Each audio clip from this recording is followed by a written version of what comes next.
Okay, so it is Street Talk time for the week of the 4th of May, the post-murder week. I notice how nobody on Coronation Street this week has said what date it is, because they're just going to keep on not mentioning the date until they think we've forgotten that they're behind themselves. Mel's and then they'll got an just important merge it meeting all together. So, who tomorrow. knows when it is in Weatherfield, but right now it is the 8th of May and we've had 5 post-murder week episodes. Gemma, what's been your overall impression of Corrie this week? Fine.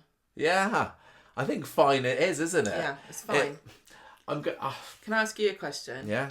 Do you care that Kit and Lisa and Silent Partner are investigating this case, even though they technically shouldn't?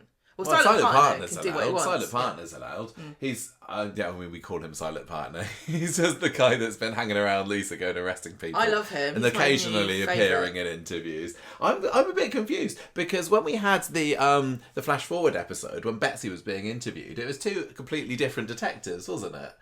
And then they were like, oh, murder? Like, no, I don't like the sign of blood, me. Let's pass this on to her mum. She can deal with it. They were like, this group of people have very complicated relationships. We need an expert to tease these out.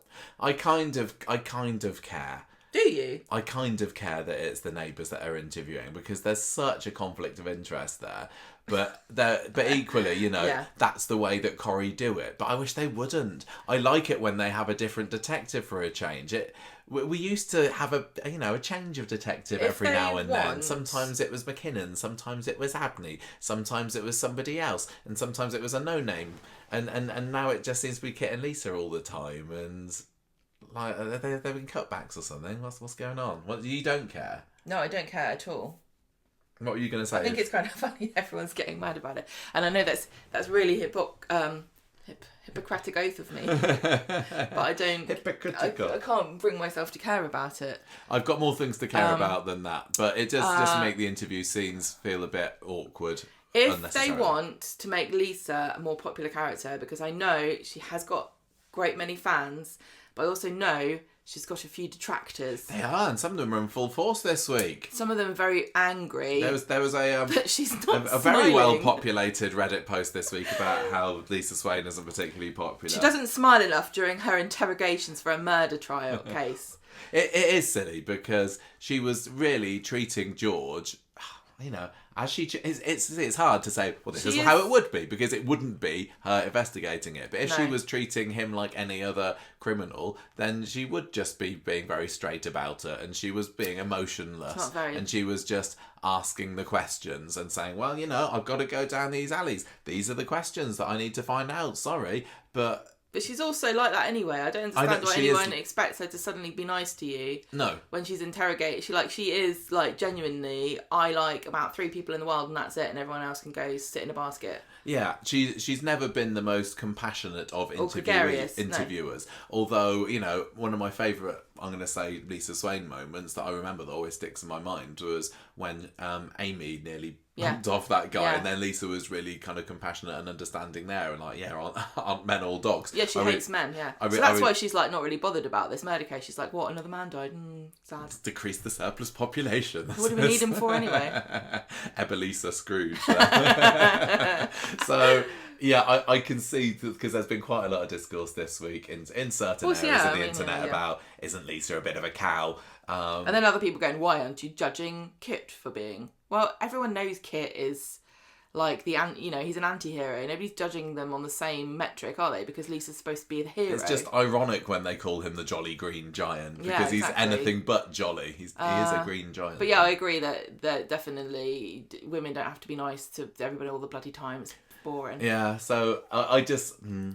It just must be weird, But anyway, go on, yeah. I was going to say, if they want Lisa to be more popular, which is where I started this conversation, or point, they need to make somebody else investigate and have Lisa, intercede.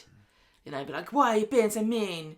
George is my neighbour. He would never do anything like that. Well, I don't care, DS Connor Swain. You need to take your emotions out of this job. If you want to be the... I don't know, whatever it is, leading police person, winner, award winning. Inspector's the next makeup for her. Then you've got to take your emotions out of the job. Nobody needs to say that to Lisa though, because she didn't take them to work with her at all. Yeah.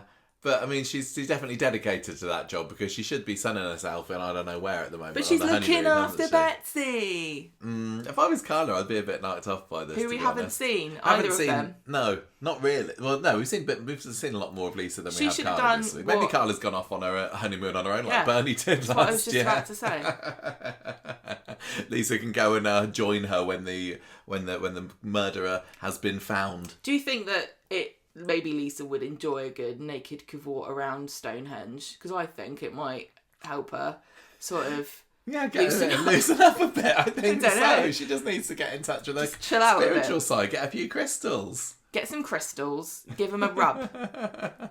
Well, I don't know. Don't. Just carry on. I don't care. I like her the way she is. I don't have a problem with her at all. And I don't have a problem with Kit and Lisa. What's the point of having police officers on the show if they don't do police things when police things need doing? I get everyone's point. It's not realistic. I've just given up on it now.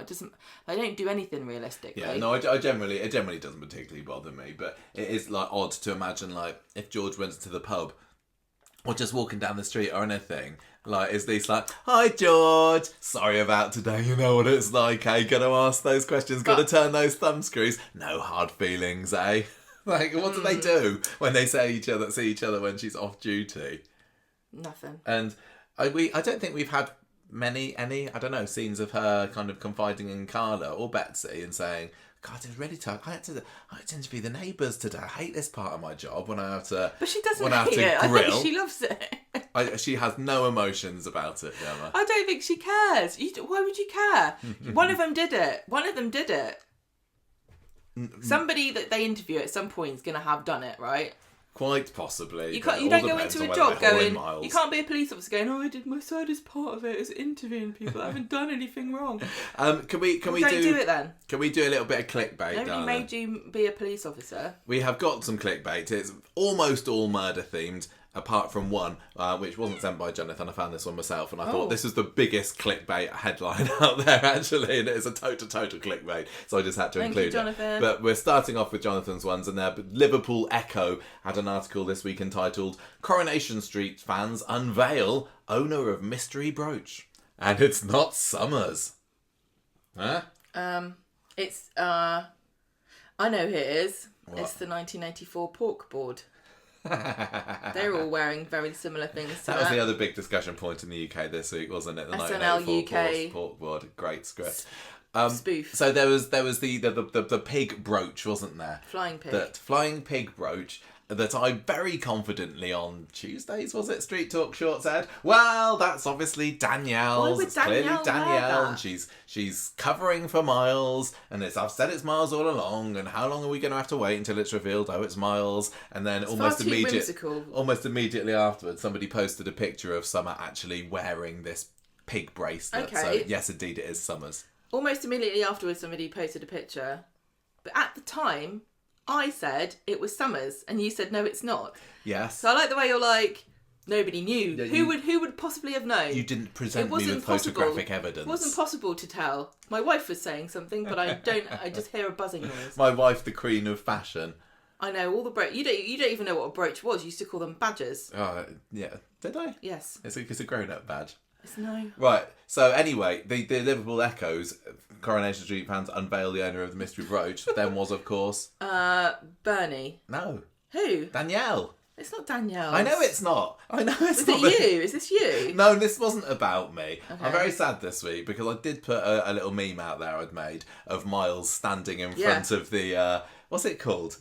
The Identity lineup. Parade board lineup, yeah. So Corrie's official art for this whodunit that the story is now turned into echoed the Frank Foster one, which had a load of other characters standing and the usual suspects. And the usual suspects Probably may have come up with it first. I don't know.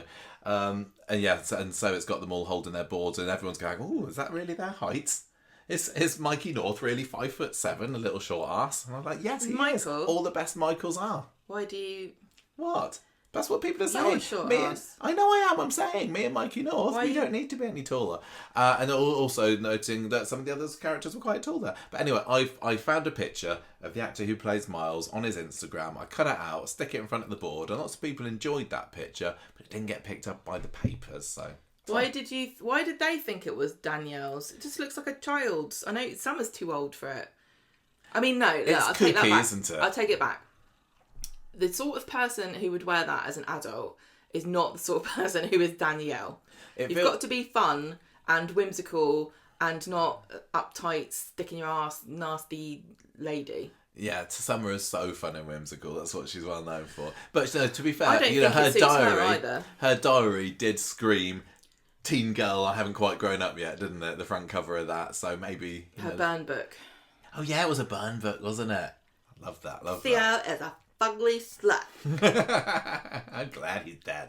So Summer is in an interesting one this week because I've been. Why did people think it was Danielle's? Oh well, I just did. No, why did people? Not you. You're not people. I think people just thought it was Danielle's because other people think that she did it. She or one of the other Silvertons did it, which brings me nicely to my second. Do you know who I'm going to say, apart from Bernie, who's more likely to have owned that? Is Mary. Yeah, Mary, I can see it. The Sun's headline this week was Coronation Street fans work out who killed Theo and call it biggest cop-out as murder suspects are revealed. They think it's Danielle. Or Miles, or one of the Silvertons. Be great if it was Millie. Millie's just come out of nowhere. Yeah, you never know. Do you beaten to death with a fake pregnancy stomach? I mean, I am currently, and I always get so sure about these things, and I'm very rarely right. And I was so sure it was going to be Megan that was going to get bumped off. I want to be wrong. I get my claws into it. It's like, no, I'm not letting go. I will risk the egg on my face, and I get splattered every time. But I think it's Miles. 95% sure it was Miles that came and did it. Would you say that would be a cop out were it him? No, because we thought of it. I don't think we thought of it first, but I like it. It's like, well, don't worry. None of the regulars have got anything to worry about. It's this character who's probably made a grand total of about 10 appearances over the course of the year. If I could pick one of the people that is in... Right, so who's in the official lineup then? Gary... Theo. No, not Theo. Gary Todd. He did it himself. Gary Todd. Christina, Danielle, George. Christina, George. Danielle, Summer, yeah. We just talked over each other then, but you said every name twice, so that's 12 suspects for you.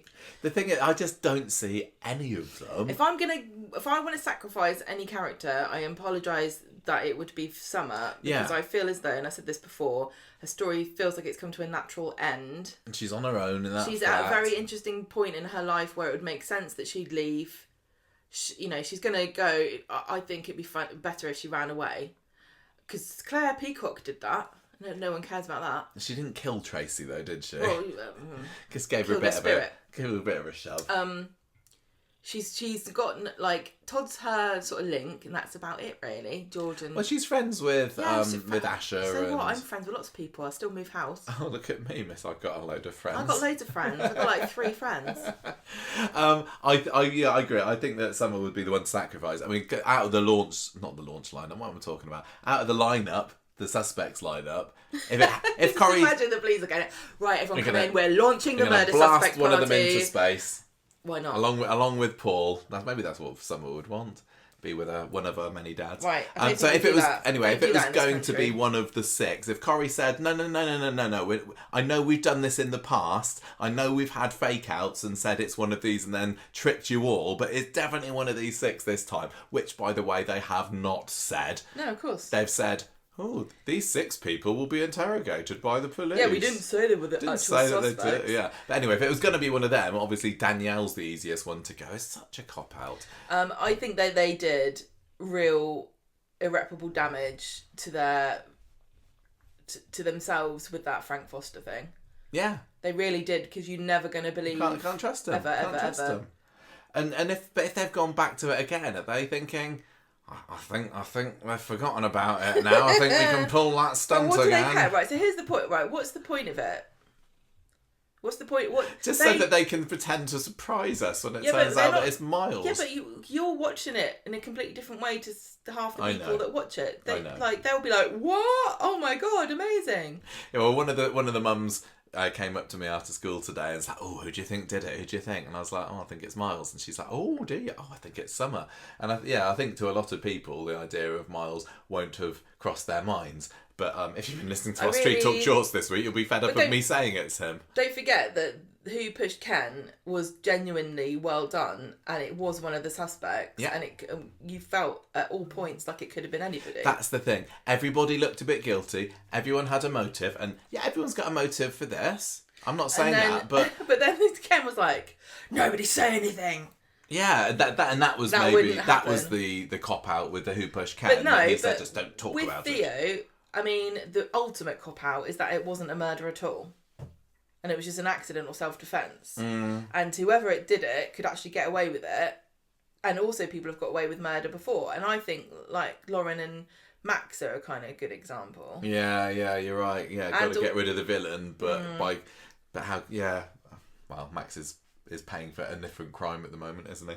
But yeah, the problem that I had, I suppose, this week was that some of these suspects just didn't look guilty in the slightest. No, like for example, at any stage, did somebody think, you know what, I think George did do it. Oh, that blood on his jumper. The fact that Christina was kind of throwing George under the bus to Todd makes me think she didn't do it either. Because she was going, how do we know it wasn't him? And she wasn't saying it in like a, oh God, she seems let's to think get George in trouble. She was like, what? Oh my God, what are we going to do if it was him? She was really worried, that it could have been him. You would never say that if it was Christina. I don't believe for a minute she would say that. Although she does have that dark past of being an evil crim. So is that coming back? Is her natural survival instinct? There was, I meant to go back and look at this, but I forgot to. Some people are saying that she had a phone call or a text or something before, and that hasn't been explained. But I'm sure it will be. I'm sure it will be. But I don't have the energy to do an investigation. I said on one of the shorts this week that Gary, at least he had the decency to look a bit guilty. And he has. Yeah, I know. But that's because he smashed the van up. He smashed the van up. That's what he was looking guilty about. And now he's deleted the CCTV. So he's tampering with the evidence. But Summer definitely has a reason to be guilty because she left that brooch there somehow. Yeah. Summer knows more than she's letting on about what happened. That's what we can say for sure at the moment. Because I don't think anybody knows that she... not that we know. Nobody knows that she was there. Before she was the last person to see Theo alive, apart from the murder. Worked out who the brooch belongs to. No, but it will be obvious because she wore it to the wedding, and there'll be photos. Yeah, did she wear it to Debbie's wedding, or did she? No. What did she wear it to? I don't know whether she was at Lisa and Carla's wedding. I can't remember. I just saw a picture. I didn't see that one. Oh, I don't know. There's been 3 weddings. There's been multiple weddings this year. Yeah. Anyway, so. That's let's move on in our clickbait. Go on then, why not? Manchester Evening News, Coronation Street fans, Theo Silverton killer prediction, and there isn't one person responsible. What's this all about? What's this saying, Gemma? Read between the lines here. It was kind of mentioned on today's episode of Corrie. Oh, everyone did it. Everyone did it, yeah. Some people are saying, what if there's a bit of a conspiracy here? What if it was a bit of a... exactly kind of like what the Six was like? Didn't they all just kind of go, oh, just bury him? Well, they were all there when Blokey was bumped off, weren't they, I think? So, too similar. I would love it. But again, it kind of flies in the face of the evidence that we've been presented with this week, which is that nobody was there, everyone was separate. They weren't all together at any one point. Yeah, and we have had certain characters alone together this week. And if they would have said, I think we're getting away with this one. Bloody hell, Kit's got a right cob on, hasn't he? That Lisa, blimey, what is she on her period? Michael thinks it's Miles. Let's just keep pushing that, shall we? My final clickbait of the week, and this is the one that I found. Coronation Street and Happy Valley actress, who could that be, signs up for rival soap. This is the biggest clickbait ever. This is from the Mirror, Gemma. Who's a well-known actress? Well, everybody would think of Coronation Sarah Street and Happy Valley, exactly. Who was Raquel. I love this clickbait because this does a brilliant job of making you think it's one person when it actually isn't. It's actually Molly Winnard who played Kayla Clifton in Coronation Street, which was the daughter of evil grooming pedo cop Neil Clifton, who was in cahoots with what's his face, Nathan, and she tied Bethany up in a garage or something. Anyway, she was in Happy Valley, and now she signed up with another soap. I can't even remember which soap she signed up for, to be honest. I was just not Brookside or Neighbours. I didn't see who the writer was of that one, but I very much appreciated the misdirection involved in that scammery of a pun. So you get my pun of the week. Well done to the Mirror.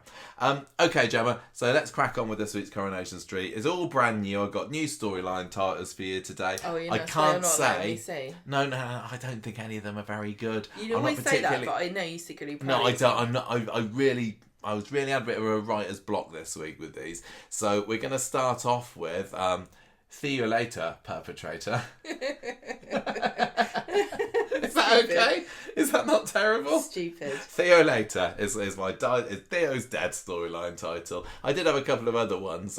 Theo rising and falling, because he fell off something, didn't he? No? Oh no. And Theoly departed. That's silly. All silly. I like Theo later. That's great. Right, next up we have got all the drama in the pub, and it is not just any drama, it's a melodrama.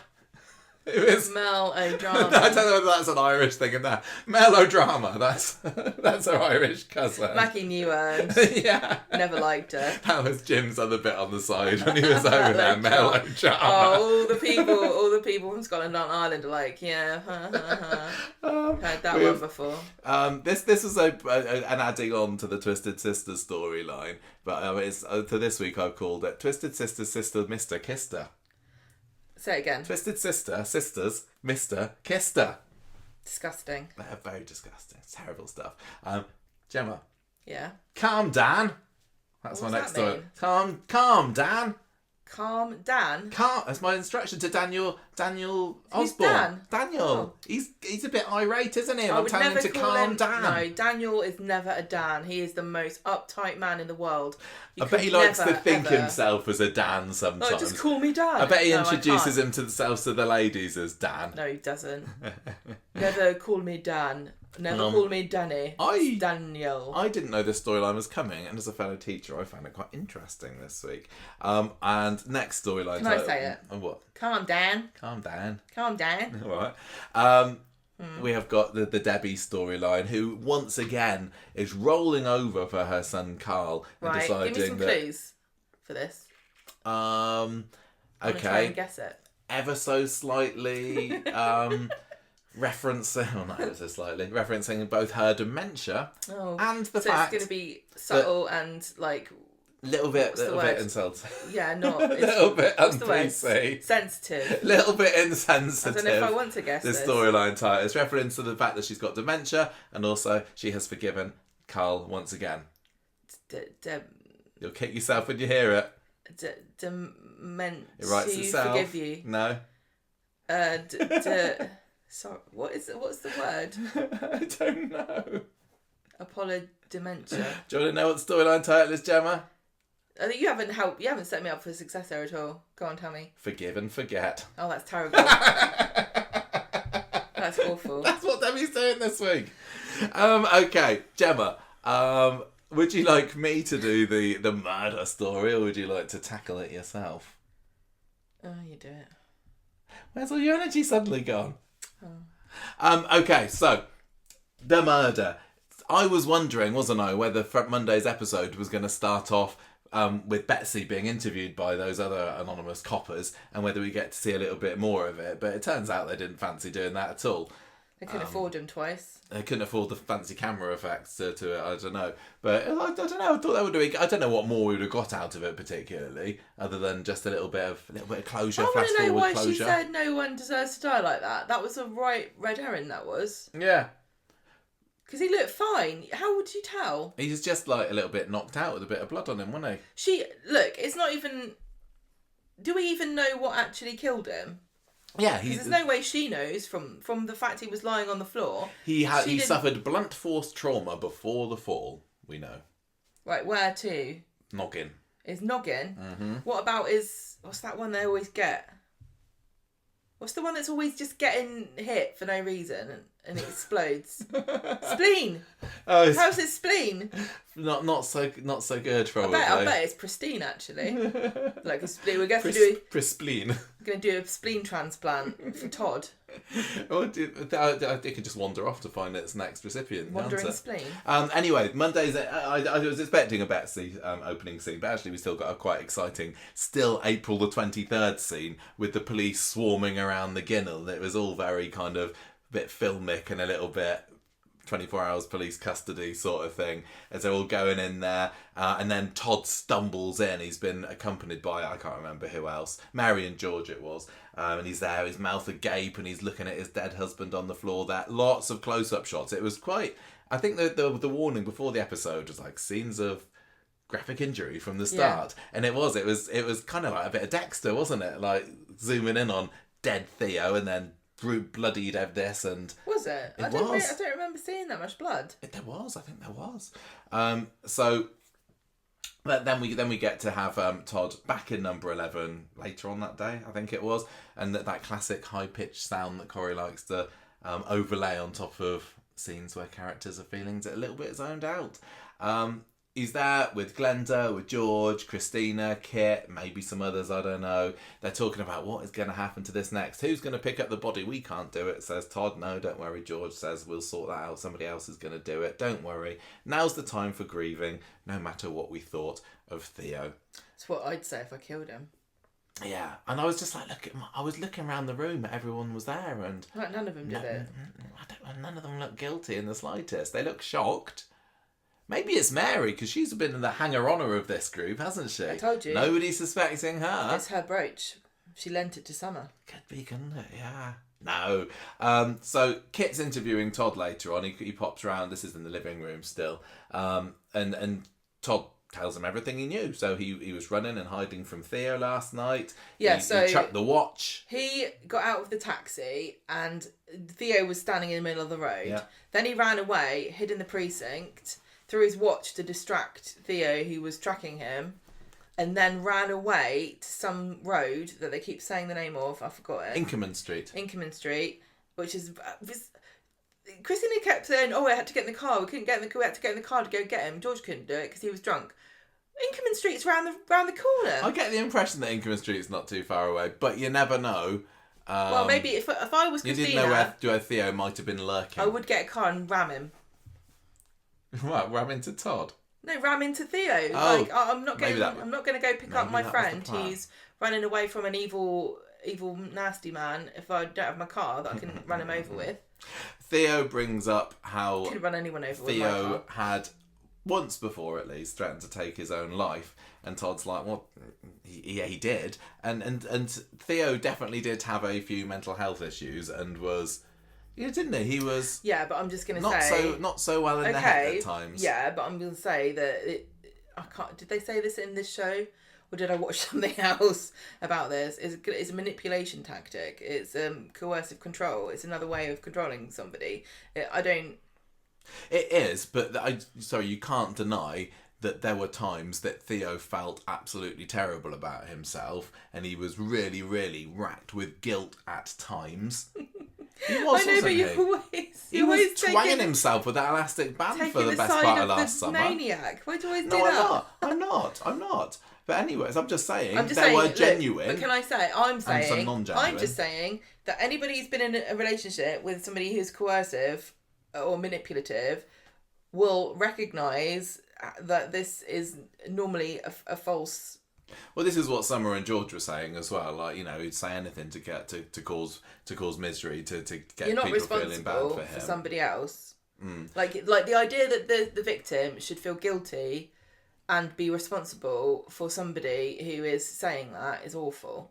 It's awful. Totally. Even if he did go through with it, it would not be Todd's fault. No, absolutely not. Mary.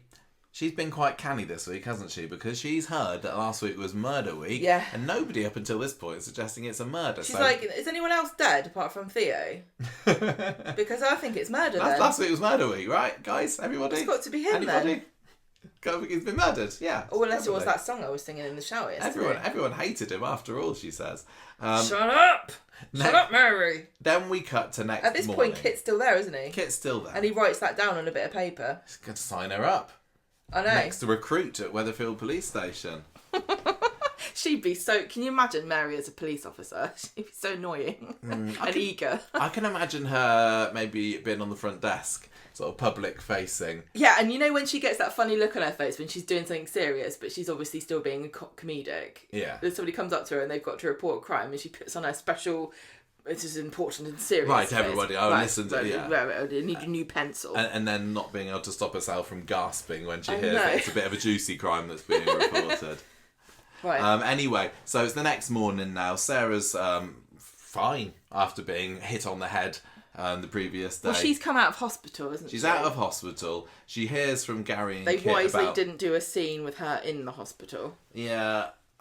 What was the point of that? Just to, I mean, the Jodie stories was put on pause a little bit this week, wasn't it? Until her return. Well, she's going to be angry when she finds out that she was bonked on the head by Jodie. Yeah, as if they didn't need another reason to. We're just going to park that. Park that for the moment. Nobody seems that bothered about it though. Nobody seems to be thinking it could be like Kit hasn't gone. Oh, I wonder if it's the same person. Like I maybe I missed something here. But if there's somebody running around. Murdering people, hitting people on the head, and 2 people got hit on the head, I'd be thinking it was the same person. The Phantom Bonker is the same person. The Phantom Bonker is almost like the Bathroom Bomber, but it's 2026. Well, there was also the Phantom Car Dropper Honor, wasn't there? Who we still don't know. People don't know that happened, do it? Or at least what do they think happened to Kit?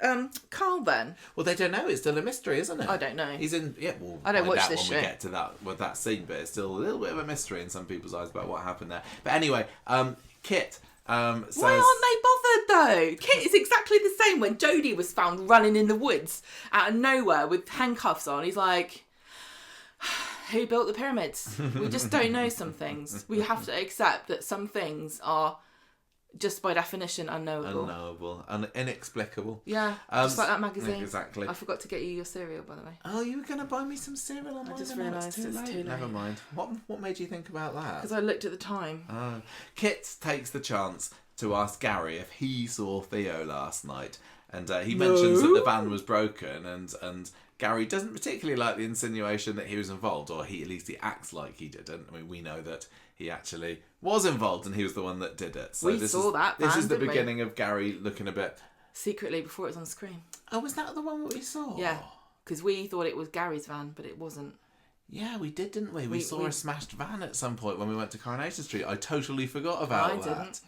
I think we've got a picture of that we've never put online. We do, yeah. I need to find that. Okay, so Betsy comes downstairs, and this was one of the, 30 seconds that Swala family were on screen on Monday's episode. It's been timed and noted by... Precisely the second. Not by me, I hasten to add, but there are people there that were hoping for a lot more Connor Swain action this week and were severely disappointed. I know a lot of people also quite mad that people aren't calling Lisa Connor Swain. Instead of, some people call her Swain. Well, George called her Connor Swain, didn't he? He corrected himself at one point. I think, I'm just going to say, Lisa is perfectly capable of correcting people herself, and I don't think she's that worried about, I have different names depending on whether my actual name is, not your name, but if somebody calls me out, I'm not mad about it. It's always really interesting to me how mad people get about women's names. I just think that Lisa Swain rolls off the tongue a lot better, and it sounds a bit like Lisa Swain, top detective, and Lisa Connor Swain feels like, come on, get on with it. It doesn't. What about Carla Connor Swain? No, it doesn't. It's too many syllables. See, your mum was very opposed to us having double-barrelled surnames because she's always worried about the children. Yeah. And we just call Abby your surname, don't we? We do, yeah. But because you're paid for that. I think that Lisa Swain is a kind of a cool, kind of slick sounding moniker for a no nonsense hard ass cop. And Lisa Connor Swain maybe Lisa Swain can be her professional name. Yeah. And she can be, a show name, and she can be Lisa Connor Swain at home. I don't know what she wants to do. Some people do that, don't they? But I just thought I don't care about it, other than I think that if Lisa cared, she would let you know. She would indeed. I think we got all maybe she's got a tolerance for how long she's going to let it continue. and then she'll just stab somebody. She's going to do a Danielle. Yeah, why not? Get herself suspended again. Yeah, did you think that we needed more Swala this week? I'm going to say that the show was fine without it. And yes, you know, we could have explored Betsy's trauma at finding a dead body, but I just don't think we needed to, really. I said, yeah, there, Betsy, it's sad, isn't it, you know? Look, everyone's got their own opinion about what they want out of this show. I know, and this is what I'm saying. And I get why you would feel shortchanged, but I also just want to say that this is just how a soap is, and I think if you're gonna keep expecting things to happen that concentrate on just two characters, you're always gonna end up disappointed, because it's not a soap. It's not like that. Yeah. And I just don't want people setting themselves up for disappointment and sadness. I want everyone to be happy, and part of happiness is managing your expectations for things. And I think we both predicted a very quiet year for both of them, because the actresses are going to be a bit tired. Mm-hmm. I'm tired. I haven't even done anything. So yeah, I was perfectly fine with how much or I just don't know what would be interesting to people who weren't Swala fans about that compared to the murder investigation, which involves way more characters. Plus, there were still the other stories that they had to have back in the show as well. What would they have said? I mean, honestly, I just think it would have been some kind of post-traumatic stress for Betsy, and that doesn't sound a fun ride. Yeah, do you want the post-wedding discourse to be about the murder, or would you rather just leave it and go, I'd rather you didn't say anything at all, and just let me in my mind imagine the pillow talk and whatever that follows it? I wonder when they will kind of get their honeymoon. Is it like Lisa is now not going to stop until she... I know, I like the way she's like, I have to stay for Betsy. Are you staying for Betsy, or are you just really nosy? Yeah, how many scenes have we seen of Lisa and Betsy versus Lisa in the police station this week? I have to stay... What she said was, I have to stay for my baby, and she meant, my baby is my job. I'm just waiting for Carla to be sitting outside the factory looking lonely and saying there's three of us in this marriage. I always knew she was married to her job, and this proves it. Or to come downstairs and Betsy's just there on the floor, dehydrated and starving, and Carla's like, I thought your mum was looking after you, so that's why we didn't go on a honeymoon. And she's like, no, she's neglecting me. I can't look after myself. I'm 18.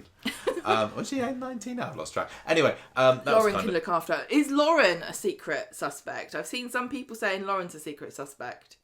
I've not seen anybody. She's violent. That. She's killed before, and she was very drunk. She got a taste for blood. But Lauren wasn't there, Gemma, was she? She was in town. Yeah, but they both found the body.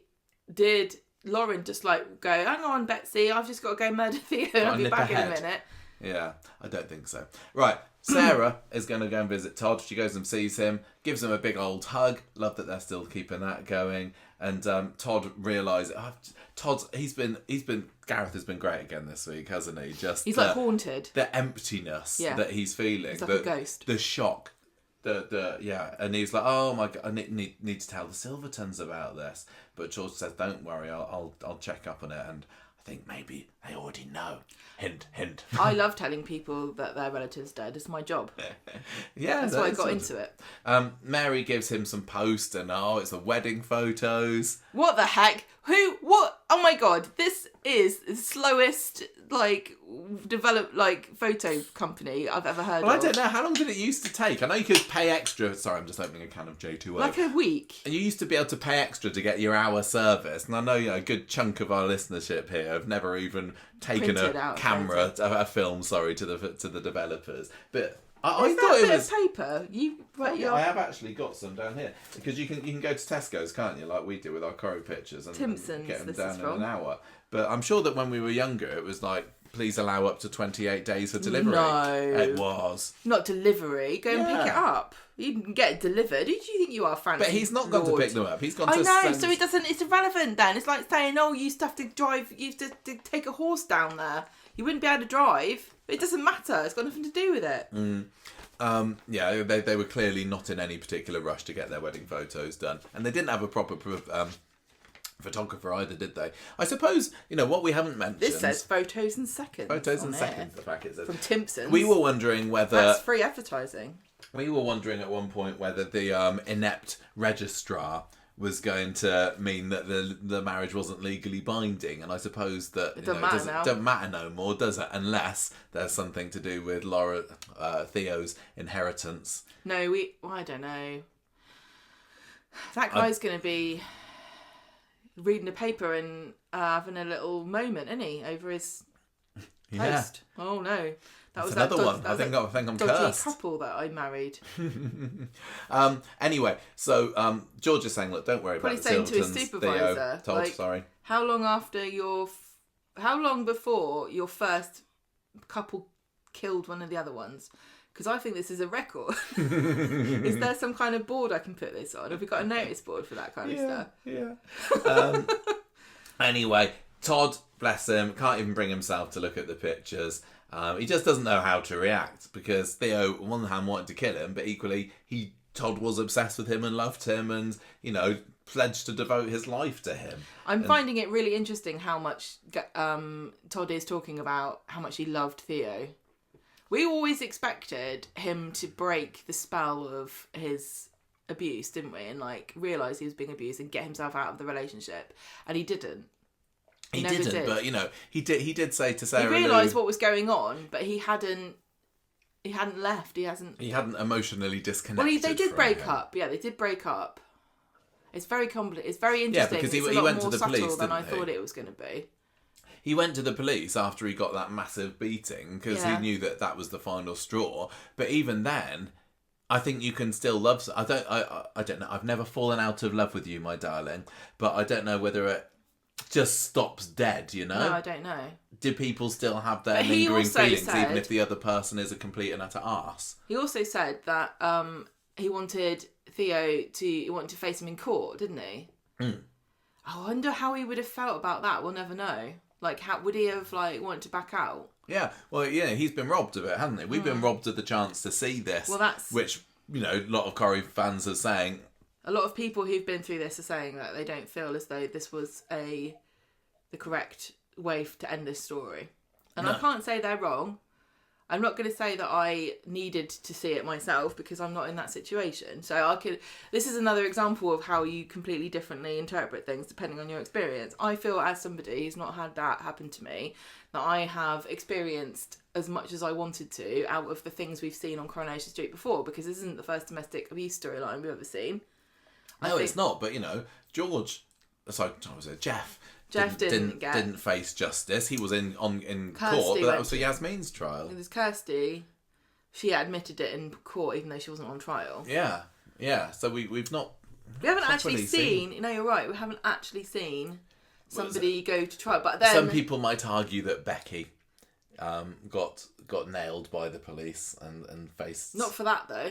Not for that, but she was. Some people would say that she was an abusive partner, and she is now behind bars. So interesting. Maybe we are owed a story like that. Yeah, we are. We know we've got so many villains going on at the moment. Some of them are going to go to court, I suppose. I'm still not sure about Jodie. Carl, he's probably going to get away with it, isn't it? Megan, I mean. It's clear as day that she's gonna, unless she gets bumped off as well. Because Ben said all the charges have been dropped. She's free. She can do what she wants. But we know, us soap viewers, that she's gonna get her comeuppance at some point. Yeah, they're gonna make her go to Paris. There's gonna be a slip up at some point.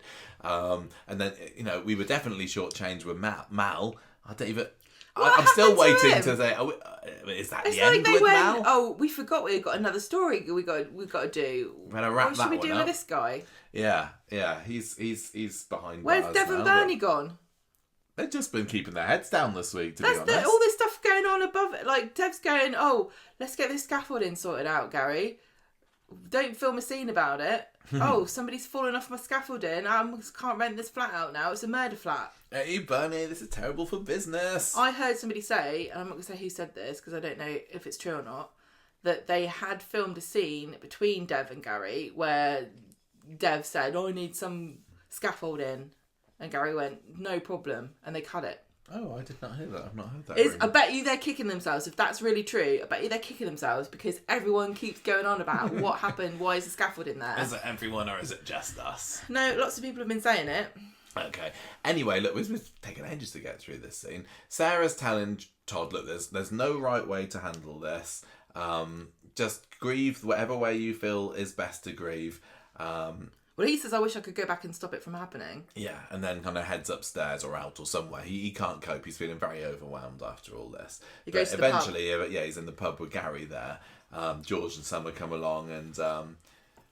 I can't remember what happened here. I've written in my notes, he's a bit sarky to Leanne about maybe he slipped. Yeah, they're all... yeah, Leanne's saying, maybe he slipped. And Todd's like... Yeah, maybe Leanne. Maybe I killed him. Maybe. Why don't I get credit for my handiwork? Yeah, and Summer takes his pint away and says, I think you need to come home now. So Lisa shows up at work at the end of the episode. That's probably like £4.50. I'm drinking all of it. on her wedding Boxing Day, she shows up at work. Kit shows her a pathologist report, and she's like, oh, interesting stuff.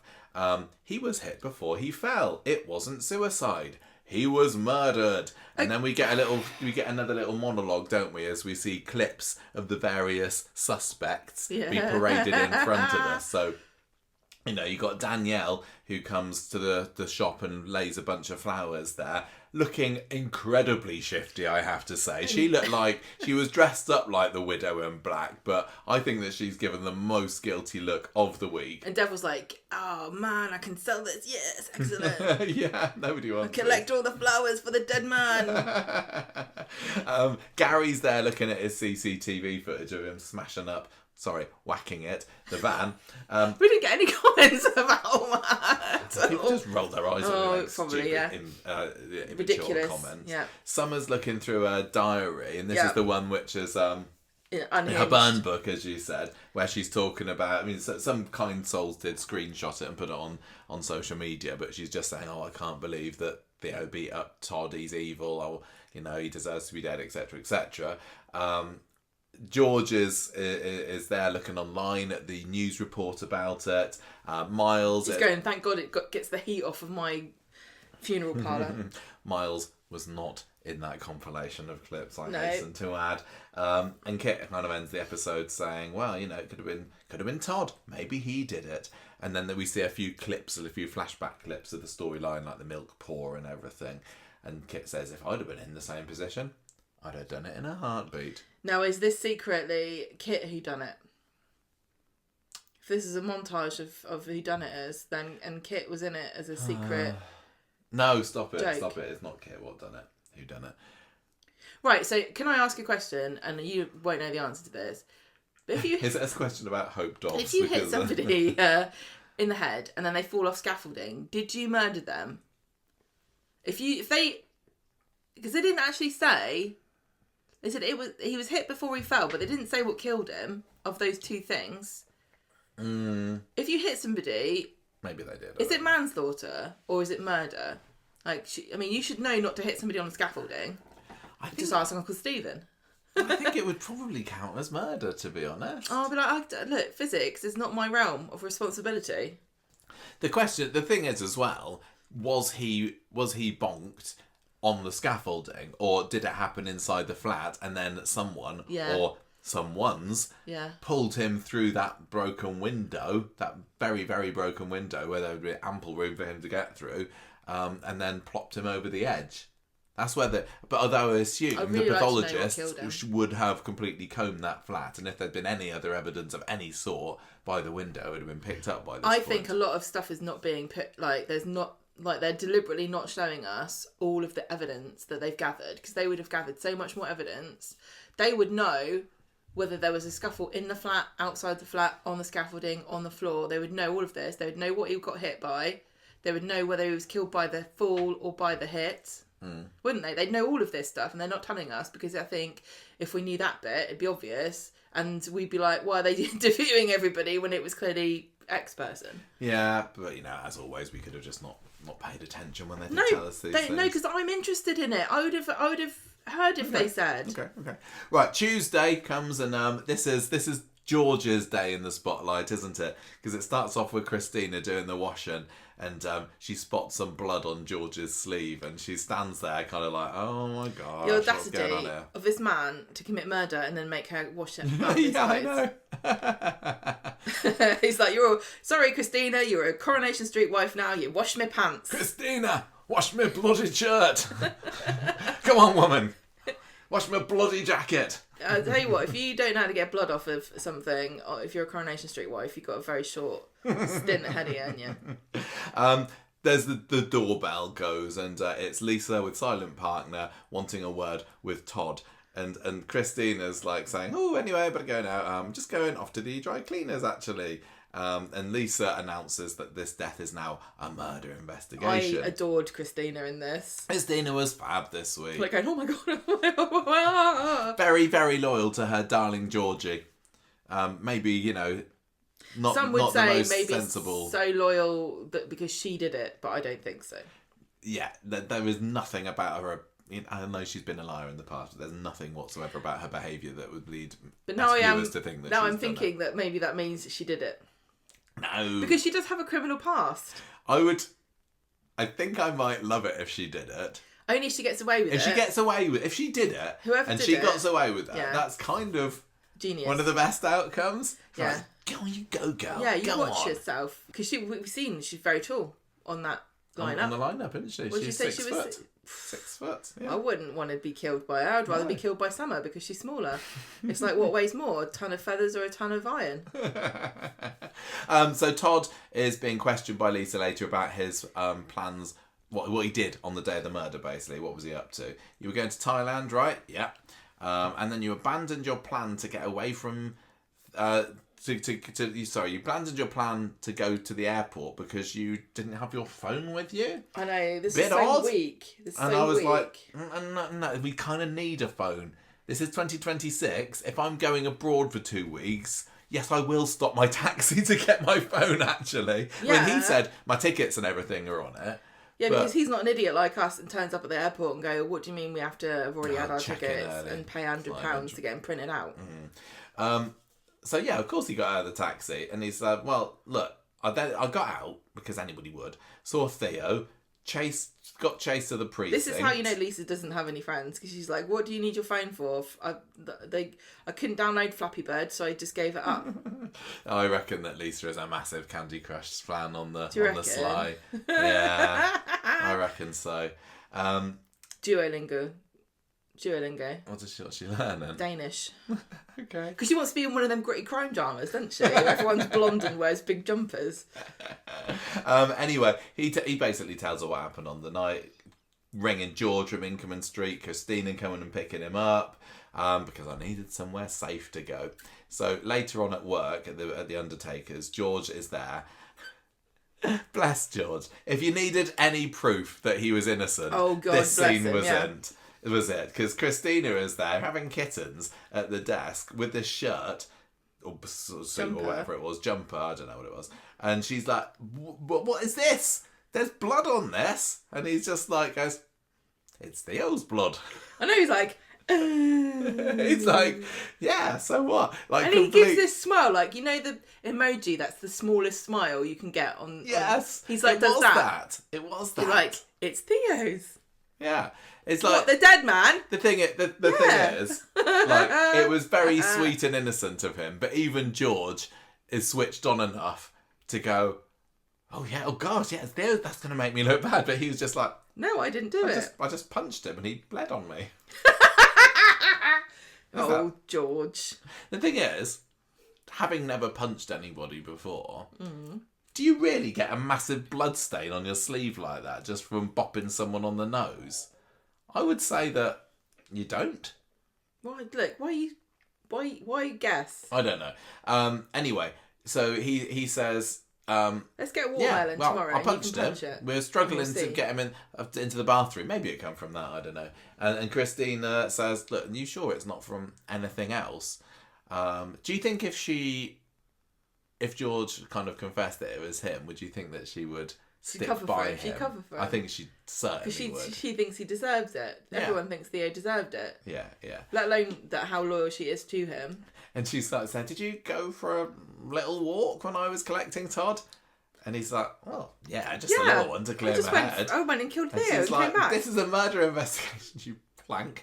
This is going to make yourself look super guilty about it." Just at that very moment, who pops in through the door but Lisa and silent partner as she's brandishing this bloodied item of clothing. So not looking good for George there. So George gets bundled into a police car there, saying with Christina saying what on earth he would never hurt a fly. And when he gets blood is just from punching. Just punch blood. Adam's defending him. He wasn't really happy about having Adam, was he? Because of the whole my name's been dragged through court But it's debacle. funny though, isn't it? Because everyone at some point surely is going to be interviewed. So how did George get Adam? Because he was the first guy. What do you mean? He has a conversation. Christina says we need to get Adam, and George's like, "No, not Adam," and she's like, "He's right over there." No, my joke is that literally anyone could have got Adam. Oh yeah. You know, who gets custody of Adam if we're all up for murder? Imagine if Adam was just there in every single interview, and Lisa's like, "Look, this isn't appropriate. You can't represent all of them." And he's like, "Oh, not appropriate. What about investigating your neighbours? Yeah, let's not start that game. We don't follow the rules of policing here in Weatherfield. You know that. We all do whatever we want all the time." I agree. Anyway, she's interviewed, and he says what happened. Called the police. I saw Todd. I went to the pub. Heard his escape, went off to get Todd. Anyway, he basically just tells her, he's very kind of plainly says that this is what happens. And when he was never alone except for when Christina went to get Todd. Mm-hmm. And he lies and says, "I never left." But then later on he says, "Well, maybe I might have done. But I only said that because I was getting nervous about it. I went on a little walk to clear my head, but I didn't see Theo or anyone." So Lisa's like, "Oh, really? So, looks like you don't have an alibi, Mr. Shuttleworth."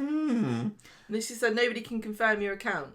Yeah. Also, nobody can confirm I didn't stay at home then. Exactly. That is not enough evidence. Well, I don't know. I'm not a policeman.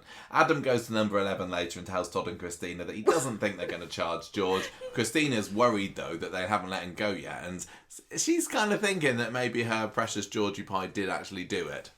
Anyone would do it. Yeah. It makes sense, I suppose.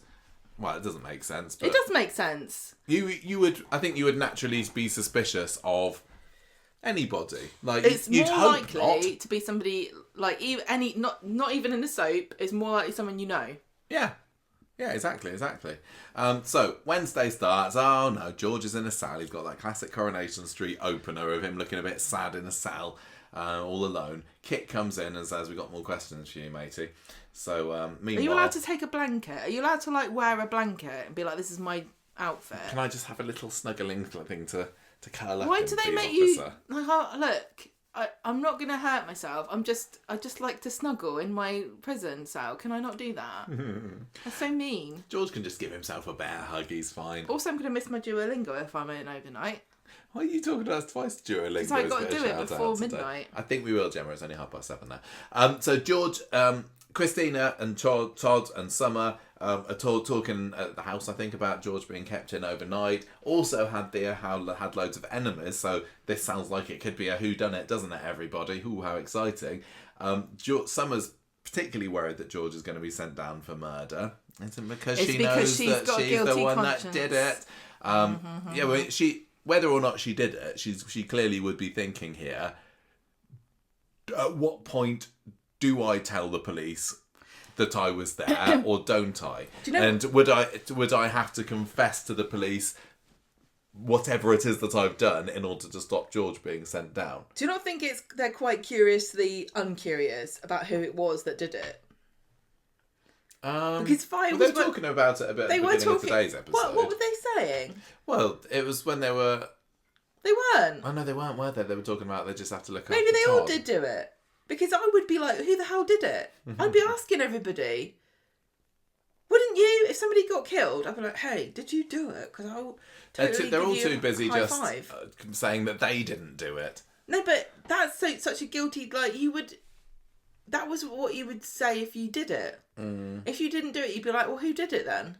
Why aren't they worried who did it? I can't remember. What if their neighbours is a murderer? And they're not worried about it at all. They're just like, oh, who really thinks I did it? Or just some rando. Okay. Well, then that's even worse. It's a random murderer running around, and they killed Theo, who's like the biggest lad around. Yeah. So George is back in the interview room, and he's getting a little bit frustrated. He's being asked the same thing over and over again. And I said, yeah, I'm sad he's dead, but only because of those kids, Miles and Millie. And Lisa's like, well, we've got some new evidence, actually. Here's a photograph of a flying pig brooch. Is it yours? Do you know anything about this, Mr. Shuttleworth? And he's like, no, never seen this, or never seen this before in my life, actually. And Adam says, well, time up. Final question. Started, so I'll finish, says Lisa. Are you absolutely sure this isn't yours? No, definitely not, says George. Bye, I'm going home. Gary and Maria find Summer having a good old blub in Victoria Gardens later. What? I'm just thinking, if it's not Miles or Danielle. How could you bring yourself to Summer that conclusion? definitely seems like the most likely one to me. I'd love it if it was her. It's so clearly not George or Christina. 100% not Gary, even though, at the end of Thursday's episode there's a little bit of a clue that wasn't explained today. Summer has been... She's been withdrawn, hasn't she? She'll go so much higher in my estimation if you turn out to be a murderer. Especially like her, the size of her compared to Theo. Yeah, I just don't know how she would do it, literally. How on earth would she do it? Run towards him and then sort of like hold her arm out front and grab him around the neck, swing herself around, like lands on top of his head, bash him with like a secret weapon that she had. Shoe. Hit him with a shoe and then... Faint on him. Smother him by fainting. And then they both sort of stumble towards the window. He falls out and she just gains consciousness, hangs onto the rim of the window, swings herself up onto the roof, runs across the terraces, jumps down over where the medical centre is, and then she's home for a kebab. I certainly hope, Gemma, that you haven't been giving us any spoilers there. Well, I wasn't there when they filmed it or anything. Just found the script, picked it up when we were walking around, weren't you? We're surely going to have a flashback. Whatever happens, we will see it. Do you think they film multiple? No. Because we still haven't seen those alternative Corriedales. No, I'm absolutely so surprised money that on. we haven't seen the alternative Corriedales, and it's almost like, is it they too late now? It's almost like they didn't film them because they knew that they would never need it. Carla and what's her face? Charity would win, yeah. Anyway, so... George comes home. No, what was it? Oh, it's the Summer in Victoria Gardens. She says she's upset about George. They try and reassure her, and off she heads. So Maria says to Gary, well, who do you think killed him then? See? Bit of curiosity.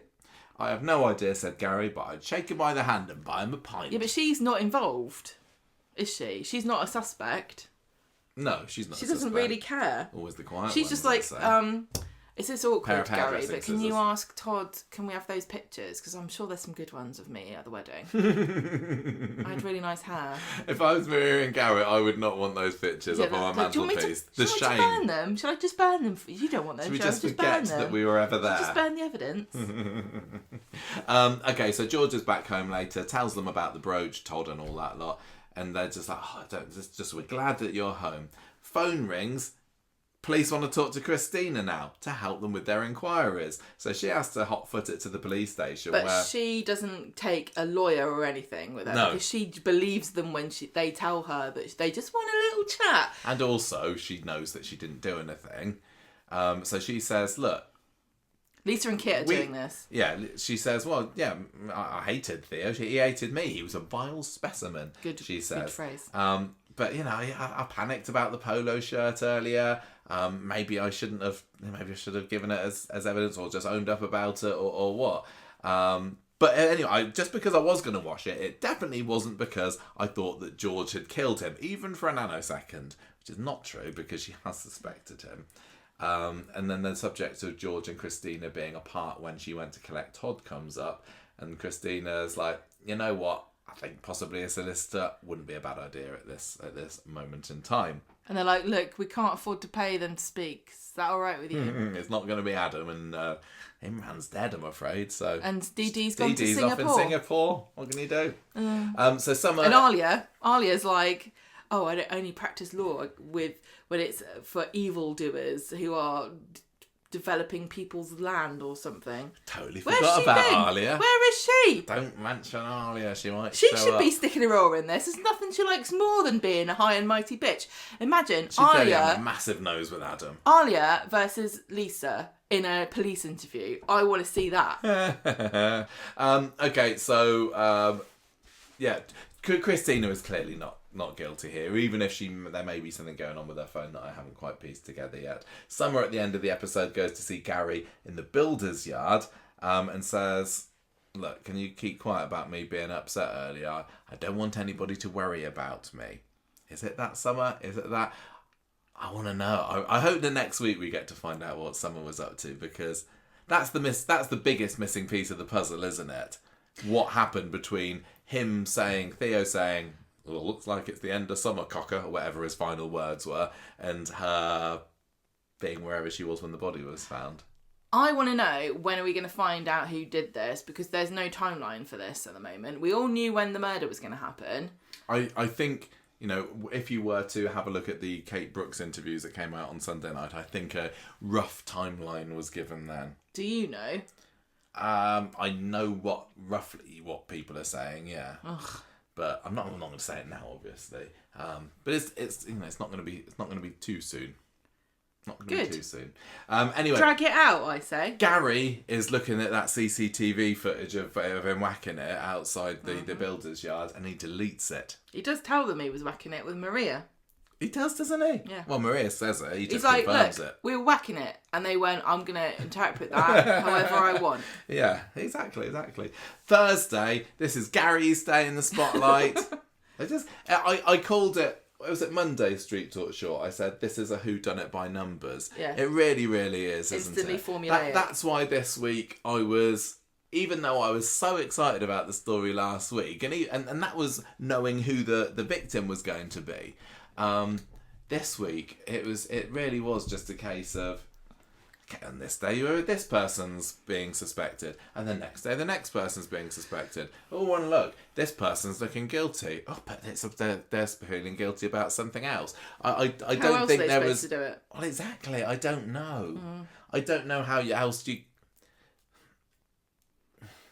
But Corrie, like you said earlier, the Who Pushed Ken storyline was a great whodunit, because it could have been everyone. Everyone was acting a bit suspicious. There were multiple layers and multiple threads, and everyone having their own little spin-off story and reason to have wanted to push Ken down the stairs. And all the way through that whodunit, we were like, oh, I think it's going to be Phelan. I thought, oh no, it was definitely Daniel. No, Tracy, look at what Tracy did. No, she was harbouring Rob. I think Rob broke in and he did it. And it was so well done. And, I think I'm possibly being a little bit stubborn about it and not opening my mind enough to the possibility that it was someone else, because I'm just saying, it was Miles. Maybe I'm kind of sabotaging my own enjoyment of the programme by not allowing myself to theorise that it could be someone else. I am most curious about Summer, but at the moment, I just can't be shaken from the idea that it's going to be, as the clickbait said, a massive cop-out, and it turns out to be Miles, because who cares? And it's going to be Miles, and then what's the fallout of that? Absolutely nothing, because Miles doesn't live on the street. It'll just be that's that done and dusted then. You found out who it was, but you never guessed that. Don't moan about it before it happens. I know, and I do this, don't I? So often, I'll have a big old rant and a moan at something, and then end up looking like a total idiot because it's not true. And I'm listening to, and I'm just imagining some of the Corrie writers listening to this episode going, oh, Michael, you idiot. Why would we make it Miles? That'd be rubbish. Oh, gosh. But, I don't know. Who knows? Right, Thursday then. You couldn't cope with an Agatha Christie. Because it's always like, oh, that guy. It's just a bit Scooby-Doo, isn't it? It's like, oh, well, who's done this? It's the caretaker, the only other character that's in it. Excuse me, it was the caretaker dressed as a ghost. Have to put some respect on it, please. I was just waiting for the big reveal where Miles comes in with a fake pregnancy belly. Yeah, and then they whip it off and it's like, it's not a woman at all, it's Miles. You killed your dad. No, I'm Millie. Pregnant Millie. Thursday's episode starts quite early in the morning. 5:30, Maria finds Gary in the builder's yard. She knows there's something a little bit wrong there, and he's like, don't worry, babe, I just need to get my VAT sorted. And he's doing a pretty good job of trying to cover the fact. Well, he thinks he's doing a good job. But is he actually? What is he doing there? Is he really doing his VAT? Because he doesn't have to get up at 5 o'clock in the morning to delete a CCTV video. He deleted it the night before. Exactly. But this has been going around. I think sometimes, if you have done something a little bit naughty, I wouldn't know, and then you erase the evidence, you might be feeling a little bit guilty about it, I and thinking, is this going to catch up to me? I wouldn't go to work at 5 in the morning. I'd go to Starbucks or something. I mean, he could well be saying, I've changed my mind, this makes me look mega guilty. Is there a way for me to undelete it? Oh, undelete it and show me smashing the crap out of his van? But he's got a reason for it. He didn't smash Theo's van because he was going to kill him, did he? If he just tells the truth... It doesn't matter anyway. And I know he's had these run-ins with the police before. They got the text. And I know as a windass, he would have grown up not trusting the police. You know, years and years, that's what Eddie and Anna would have said to him. But they only have to look at his record to pull in the most likely suspect. But anyway, I was really chuffed that Gary got his time in the spotlight on Thursday, because he's been very underused, super actor, and like I said, at least he had the common decency to look a bit guilty, to maybe make me question. I didn't question at all. But... Have I missed something? Or have they not even gone, who smashed up this van? Because I think if I was the police and somebody got murdered and their van was smashed up, I'd be like, this might be connected. They don't seem to have mentioned it at all. And it was parked outside Gary's builder's yard. Yeah, it doesn't get mentioned. Does it get mentioned in the interview later? Imagine if Gary smashed up a different van and it wasn't even Theo's van. No, Theo was inside it, wasn't he? He was inside it. He was in the back. Yeah. Anyway, so... is this not a big piece of evidence they're not... or have I missed something? Let's find out. I might have forgotten. Right. So Maria has a little chat with Asher in the salon, saying, Summer's at breaking point. I think we need to keep an eye on her. Gary, meanwhile, later on, comes into the salon, and Maria says, look, Gary, bistro for lunch? Very lovely thing for husband and wife sort of thing to do, wasn't it? But really, her ulterior motive is, I want to find out what on earth is eating away at you. You know something, and I'm going to find out what it is. She basically says to him, you didn't murder Theo, did you? And he's like, oh, babe, I've done something stupid.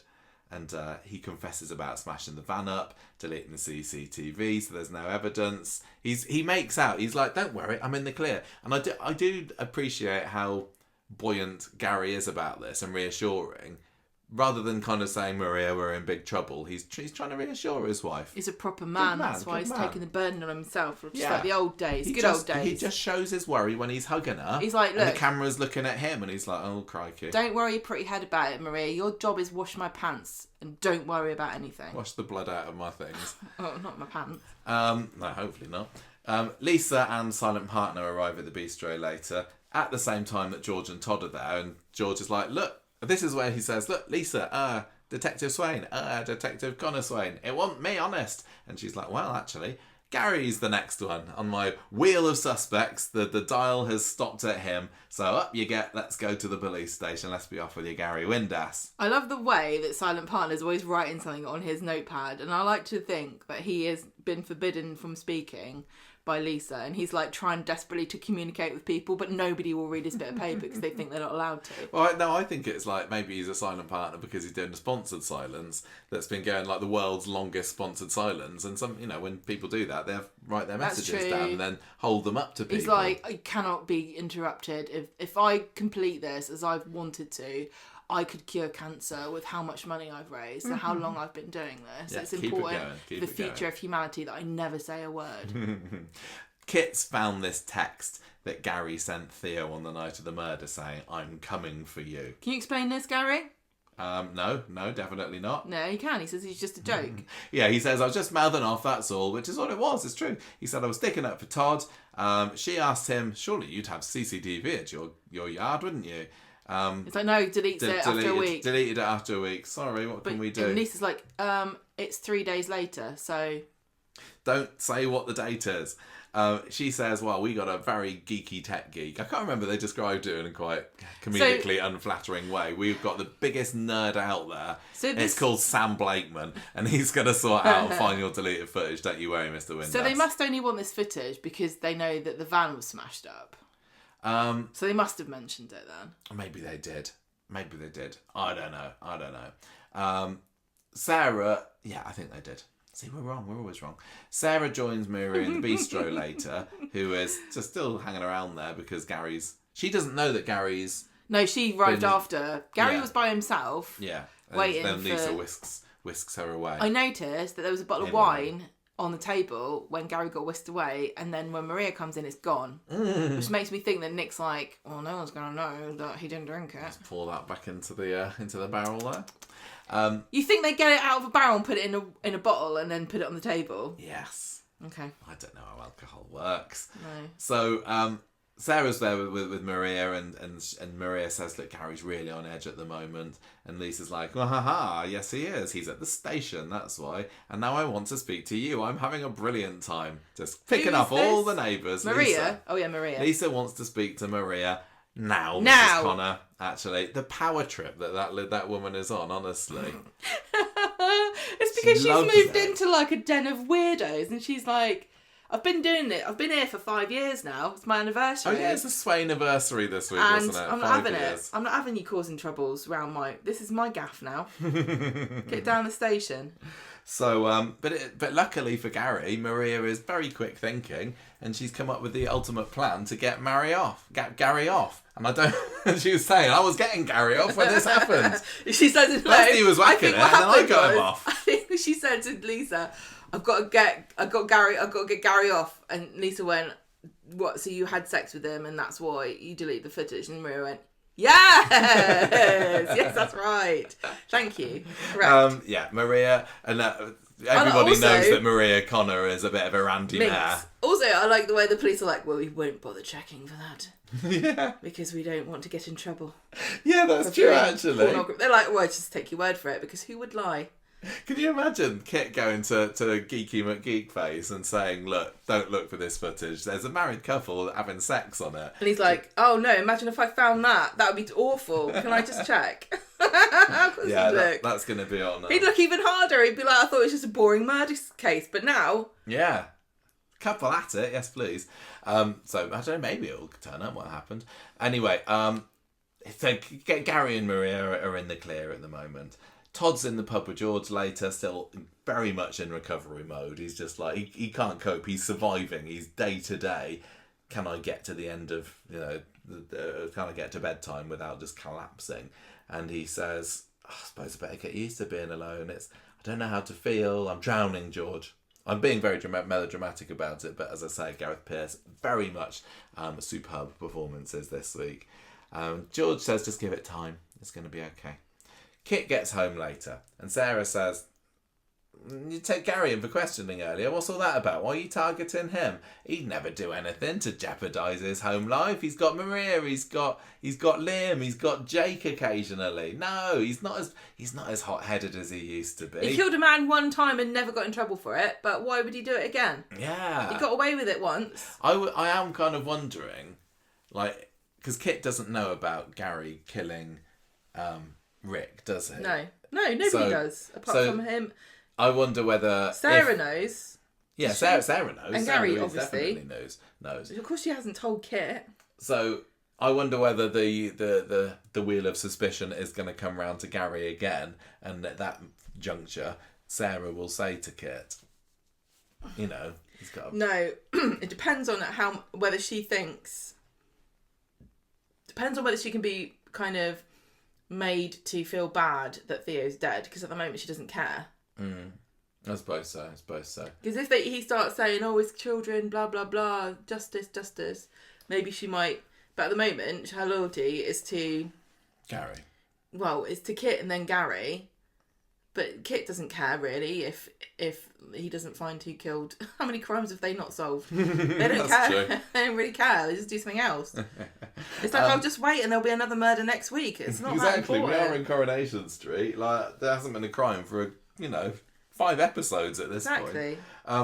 Gary definitely did get up to something on that evening, though, didn't he? Well, because the end of the episode, and this was a good little twist. There were a few moments this week where I was like, "Ooh, Corrie, this is good. I didn't see this coming." The other one was Susie seeing somebody raiding the safe today. I was like, "Oh yeah, who's that then?" So Sally and Tim are having a look at their photos from the wedding on the phone at the end of the episode, and I remember watching this saying, "Why are they showing this now? What's this got to do with anything?" But yeah, lurking in the background of one of the pictures is a certain familiar-looking ginger coming round the corner of Todd's flat. It's Gary. It's not Miles. So Gary was there at a time when he has told everybody, including Maria, he was still at work. Because he says to Maria, "I was at the yard until 10:15. But this photograph was time-stamped 2 minutes past 10. So he is 100% covering something up. And at the moment, I'm thinking, I'm really excited to find out what it is, actually. I still don't think he did it, but all week, up until this point, I've been thinking, well, he's just looking guilty because of the CCTV footage. He didn't do it. He's as innocent as anything. But he's done something. I predict that we will see that day again, and it will be Theo and Summer in the flat together. And then Gary starts ringing and knocking and knocking, going, "I'm going to get you, Theo, I'm going to get you." And then he goes away. And it could be something as minor as that. Yeah. Just like go, "Shh, don't say anything." It could be. But why Gary would choose, 2 minutes past 10 to go. Why would you? What's I can't sleep without it. I can't go to bed without. No, he told her that he was at the yard. So he was at the yard, and then he obviously left earlier than he said he did, and went, "You know what? I'm not going to bed now. I'm going to go bloody tell Theo he's a dick." But he was at the yard late, partly because he was probably fretting about having. Yeah, and then he winds himself up. He's got himself wound up about it. Why is the time suspicious? It's not. It's only. Oh, I don't know. No, because he was there late, winding himself up. Okay. But yeah, It's probably like, "I hate fireworks. Why are they doing fireworks at the factory? It's really bad. If I had a dog, it'd be barking." So are we going to see something like Gary's got Summer backed into a corner, and then Summer's kind of... You mean Theo has got... Sorry, Theo is backing Summer into a corner, and she kind of grabs for the knife or something, and just before she slashes out, Gary's there at the doorbell. Theo and Summer are kind of momentarily distracted.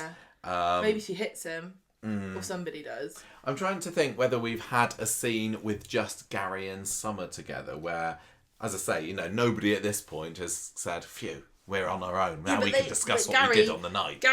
There's no need for Gary to have had contact with either of them to ring the doorbell and go. She wouldn't have any idea that she would know that he'd done it. Yeah, no, I know. So I'm saying if that happens, then they wouldn't know. But if they are conspiring in some way, which I'd like there to be a conspiration. Some pairing of characters that haven't appeared alone on the street so far this week, that are just desperate to talk about it together, but they haven't had the opportunity. Out that if he did ding-a-ling, then it would have come up on Todd's phone. Yeah, it would indeed. It would. So whoever indeed. Then. So Summer did appear in his flat, right? Summer went up there. Yeah. So why don't they have that on Todd's phone? Todd must have deleted it. I'm gonna say that they haven't thought about it. They either forgot or no. They can't. Look, if they've forgotten, I'll be a bit cross because there's no. They made a whole program. A whole episode of just footage from the bloody doorbell and stuff, didn't they? So it's possible that Todd didn't have his phone. So if Todd went back to get his phone, when did he get his phone back? Did somebody go to the flat and get caught on the doorbell, go in there, find Todd's phone, delete it off the phone. That makes sense. Because obviously Todd's phone would not be password locked because whose is on Coronation Street? They're very trusting folk. Or whoever it is went up the scaffolding, and that's why the scaffolding's there. Because at the moment, the only reason the scaffolding is there is so that Theo could fall off it but not die from that. So I would like it if and also so that Theo could get through the window. But I would like it if somebody avoided. But then why wouldn't you notice? Like, Sally and Tim are out there taking photos. Would they not notice somebody crawling around on the scaffolding?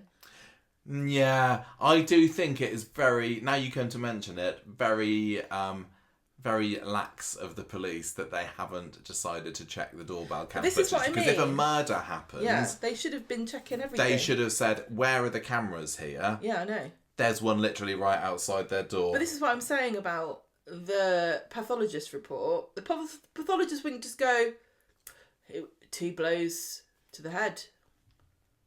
That's it. No more questions. Like, there's so much more to it than that. There would have been evidence in the flat. They're not mentioning half of it. This is why I don't like whodunits on Corrie, because a lot of the time they only work when they hold information back that you would know in a real whodunit. In a real whodunit, like, you get a fair chance of working it out, don't you? And then there's some kind of twist or whatever, and it turns out to be stupid. But the twist isn't based on the fact you didn't know something the whole time that you would have known. Yeah. Like, that's why it's a cliche that they always have the morgue scene. I would love to see Kit and Lisa going to the morgue. They could have a new character. Hi, it's me, Morgue Meg. I'm going to be in it a lot because someone's always dying in this show. Right. And anyway, I thought that was really interesting, and we don't get any more ideas about Gary on the photo background. But again, it's a little bit of Liam capturing Carl with his drone footage coincidence, isn't it? Do you know what we should do? We should do a short, which we won't bother doing because we're lazy. Just do a short of the missing evidence. Or in this case, because there's so much of it that they would have gathered. Evidence they're drip feeding. I think we'd probably have to know a bit more about police procedures to be You don't need to be a genius police detective like Lisa Connor Swain to know that they're missing how Theo died, when he died. That's the other question. When did he die? We're just assuming that he died around the time of the fireworks, but they never said that either. There were those. Don't know how long he's been lying there. I can't remember. We only know that he was alive when he saw Summer. From the murder episode, wasn't he loitering around the precinct while the fireworks were going on? And I know that there was a very, very, very long firework display, and some people online have commented on the fact that, this was quite lengthy and expensive. I love Corrie because that's why I'm doing the show. They're terrible at these whodunits. If they were better at them, I would bother to put together a timeline of where everybody was, when the fireworks were going off, where everybody was and where they were, and what was happening, and work out between that time and when Betsy and Lauren came back from town, when they found the body, how long the body had been there, where everybody was, blah, blah, blah, blah, blah. I just don't think they've done that. No, they will have done something. I don't think they do. What we need to do... Because it's not a whodunit show. Yeah, but we our Dead Cert podcast was popular, wasn't it? So it may well be that just before the reveal, if Corrie says it will be revealed in 2 weeks' time, then we can do a podcast where we say, right, here's our final evidence. Let's piece together the picture of what happened during I just don't think they're reliable. Yeah. They've not proven themselves to be. And I say that with great love and affection. I wish it wasn't true, but I'm not going to lie. I'm not going to blow smoke up their bums and say how fantastically, forensically they've planned every single detail, because we've seen so many plot holes in things before and things that don't make really any sense. The whole Lauren debacle, this still doesn't make any sense to me, I'm afraid. No, not the missing Lauren, but for sure. Right, today's episode then, so we've got the Todd squad at the beginning of the episode again, and the Undertakers all deciding that they're going to keep an eye on him and smother him and not let him out of their sights until he is back to his normal self. And of course Todd comes in at that point and gets quite irate about the fact that they're babysitting him, basically. And so he huffs off after saying, "Oh, is this the murder on the Orient Express? You all did it, blah, blah, blah, blah." So poor Todd is calmed down a little bit later. He's in the pub with Sarah Louise. She's holding his hand and giving him a bit of a stroke. And he's just clearly not got over Theo, and he starts talking about I still think about him. I know how horrible he was to me, but I'm just grieving the fact that he's dead, even though he was an absolute monster. Speaking of monsters, in comes Danielle at that point. Today's episode was all about Danielle and Danielle, wasn't it? They were the main players. They were the MVPs in today's episode. And she comes straight out there and says, "Did you kill him?" So, is that the sort of thing that somebody would do if they had killed Theo or was covering up for the person that did? You'd have to be very confident in your acting abilities. I think that she is. But then later on in the episode, basically, Todd and Danielle go back to the flat and her kind of toughened exterior breaks down, doesn't it? Where she's saying, look, I don't think she could. I know you didn't kill him. You don't seem like you're lying. I've been thinking about what kind of a guy Theo was. We used to argue all the time. He would always win. He'd never let me. And she kind of starts to open up and admit that he was a bit abusive to her. And she seemed kind of genuine. But is it all a ruse? And what would be the purpose of that ruse? If she's covering for Miles or for herself, which seems to be what's happened. If you think Miles still did it, it's possible that she doesn't know yet that Miles did it.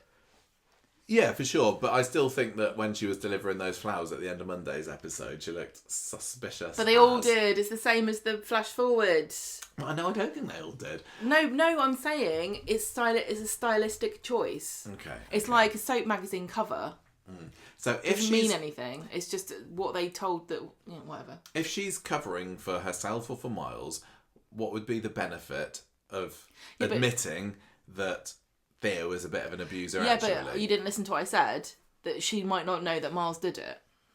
Yeah, I know. At this point, she might not. But well, then in that case, did she come across as sense. genuine to you? Yes. I suppose the thing with Danielle is that as much as she's been a bit of a pain for the Todd and Theo storyline, how much has she been a villain?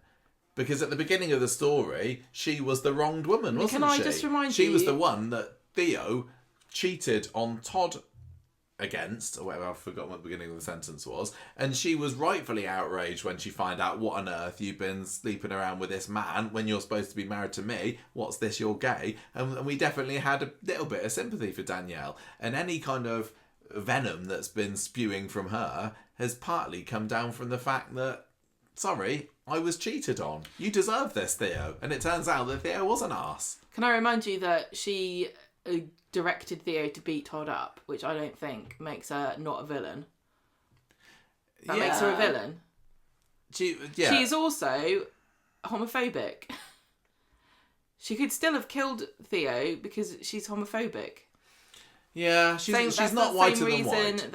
The same reason she would kill Theo is the same reason why Miles would.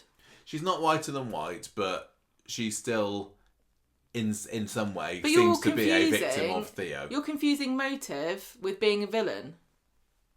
No. She's got a motive. Yeah, she does. Everything you just said is an excellent motive for why she would kill him.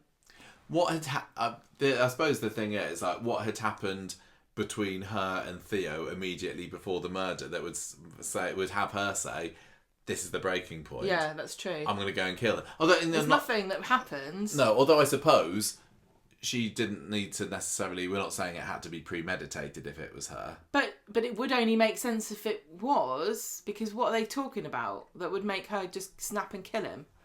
There could have been an accident, couldn't there? Well, that's what I said about other things. That's what I said about other people. She's definitely on my radar, I'm going to say, even though my number one is Miles, definitely her there. So I was caught a little bit off guard when we were supposed to be feeling a bit sorry for her today. I think this scene is the closest that you're going to get to closure for Todd about the abuse. Because Todd was saying, I want to face him in court and things and have him face justice. And I think this is Corrie's way of saying, look, you're not going to get that, but here is acknowledgement of what Todd's gone through, and that it wasn't just like, for him, it's not just you were overreacting, or it's all in your head, or it was your fault, or it was sort of Danielle going, you know what, this is plausible. Even I, who had no reason to, you know, I wasn't going to divorce him or anything over this. Even I can acknowledge what happened.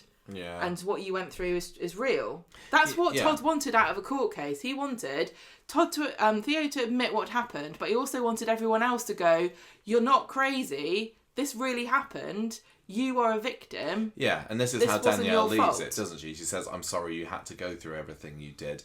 I'm there for you if you need anything. I'm not saying that this is in any way, if you wanted justice in court, I'm not saying in any way that this is compensation or analogous, but I am saying I think this is what you know, the Coronation Street's way of closing that, or trying to give you some kind of closure. I'm not saying that necessarily anyone who's gone through it is going to go, oh yeah, okay then, brilliant. But I'm just saying. I really want Owen to turn up again. I really want Owen to come, because he would know this was Theo's ex-boyfriend, ex-partner. He would have seen this in the news, wouldn't he? And you'd have thought that maybe he might have taken the opportunity now to reach out to Todd and say, I was in that same position. Are you okay? Funny you should mention that, because we just have had a tweet through. Oh, have we? Because Joe Berry is writing has just mentioned, and Caroline Bennett tagged us in it, that maybe Owen is a potential murder suspect himself. I mean, you could say he's a red herring and a half, and he's got as much motive as Miles has. Maybe even his partner, who is the one that protected, you know, because we met Owen, but we also met Owen's boyfriend, his nurse boyfriend. Yeah. But what I can't see any reason after all this time that Owen would decide, I'm going to go and see him and maybe I'm going to bump him off. Well, guess what? What? They can make up a reason. The thing is, Miles has got a reason, hasn't he? Because he saw Theo with Carl. Carl was insinuating that they'd just done it together. Miles got mad. I think your point Miles drops the car on Carl. Your point is that we haven't seen on screen any reason, which I would agree with. But I'm saying they don't really care about that. They can just go, oh, there's a flashback. It's what happened. That would be even bigger a cop out. And to be honest, Owen seemed like a really nice guy, and I wouldn't. I don't know. He's got a scary beard. Miles, he's got shifty eyes. I'm gonna say. You can't say that. He's beautiful. He certainly looked shifty when he was having a go at, or when Carl was having a go at him. Yeah, he did. So you can't say shifty eyes. Oh, sorry. Yeah. Sarah talks to Kit later about Theo's death, and Kit's like, well, Todd's got a good motive, to be honest. Kit says it's only jury members that aren't allowed to talk about a court case. I can say to anyone about it. Todd goes and sees Gary and accuses him of bumping off Theo, and Gary's like, oh, well, maybe you did it, Todd. And then they say, maybe we shouldn't talk to each other because it looks suspicious. Hope nobody sees us. And who is there watching them but Kit, who is never off duty. I bet he wishes he was, though. So that was the post-murder drama whodunit. Still quite generic, I'm gonna say. I wasn't bored by it, and I'm not saying that. I'm just saying there wasn't quite enough to make me go, ooh. There's still the mysteries, I suppose, if you can call some of them that, are what was Gary doing at the flat? Whose is that brooch? We know it's Summer's. Did it have blood on it? Yeah. Yeah, so... But it can't have been... Can't have been Summer's blood. No, it can have been Summer's blood, because why would she be on the record? What do you mean? Well, they can only test against blood they've got on file. Yeah. They've got Theo's blood on file, because he's dead. Oh, okay. But I'm saying it can't be Summer's blood because she doesn't seem hurt. She's not bleeding. She's not got any scars or anything. People would have noticed that. Unless, lift up her top one day and there's a massive gaping wound there. Maybe she burst a spleen. Mm. So anyway. I'm still intrigued in some way, just in nowhere near as hooked as I was before. But there's still time to turn it around. Here's a question. And if somebody from Corrie just wants to get in touch with me and say, look, I know we're not supposed to do spoilers, Michael, but it isn't Miles, then my interest level is going to rocket up. We've asked that before and they don't bite, do they? No. I just want to know that it's not Miles so I can get more excited by this. Would you be more excited about it if we hadn't already had a whodunit leading up to who's going to die? Well, that's, yeah, Do you exactly. think you're whodunited out now? They milked it for too long. And Kate Brooks, I'm sure, said in an interview, like, I came up with this idea about who's going to do it, and then that can lead into a whodunit. You're right, is it... No, who's going to die, then who's going to die, and then whodunit. And yeah, is that more than people want? I wouldn't say so, because I think I love it. But you're right, I think that fixating too early on who you definitely think did it is kind of taking the joy out of it. And it's because they're not building enough credible evidence to make anybody else seem like they did it. Because unlike the victim, not everybody is disposable. And this is my argument for why I liked the who's going to die. Because any of them could have died. Because like I said before, they're all... not sure whether any of them are going to be in it in a year's time. Not because I don't want them to be, but because I'm not sure. Some of them are villains, and some of them I think might want to go off and do other things. Yeah. Some of them have got obvious shelf lives built in, and some of them don't. Yeah, like, and unless I said that Christina being the secret murderer would be brilliant, but it would have to be a secret murder, because there's no way I want Christina to leave the show, and there's no way I think Corrie would get rid of Christina off the show, because I know that she's supremely popular. But would you have been mad if they'd gone, who's going to die out of these 5 characters that might not be in it next year? Oh, it was Theo. Who killed him? One of these 5 characters that aren't really in it, and you don't care if they did it or not. Yeah, that's a really good point. Was it Danielle? Was it Miles? Was it Millie? Was it Owen? Was it Owen's boyfriend? Was it silent partner? Yeah. And you'd be like... Yeah, that's true. And also, if on the Theo murder episode we'd seen exactly who done it, we probably would have said, why didn't they take the opportunity to make it a who done it? They could have stretched this out longer. You just can't please. But would you be interested in watching it where you knew, say, it was Miles and they were running around in circles asking Gary what he was doing the other day? Maybe, because it would have been plotted in a different way that it wouldn't have left us guessing. And sometimes having a desperate villain on the run and kind of pulling the strings to try and save their own skin can be quite exciting. Yeah, but I don't think Miles would be able to do it. I don't think Miles would be able to do that. It's not. I think but if it had been, say, Carl that had done it, it probably could have been quite fun to have seen Carl scuttling about like a rat, trying to stop himself from getting in the frame. Yeah. But anyway, I still don't know how long Carl's got in the show. No, and even this week's episode, are you staying then? We'll get to that one when we get to that one. We must move on to the next story, though. Are you ready for some melodrama? the Driscolls. Driscolls. Tell you one thing that was missing from this storyline this week, apart from Megan, who, where is Megan at the moment? She's absconded. Is Sam. So the last thing we saw of Sam was just having a little meltdown in his flat with his headphones on, wasn't he? Yeah. And I really hope it's not too long before we find out what's going to happen there, because everyone had come up with these theories about, is Sam going to have hallucinated something, seeing something on the day of the body, the murder, and, he still could, I suppose.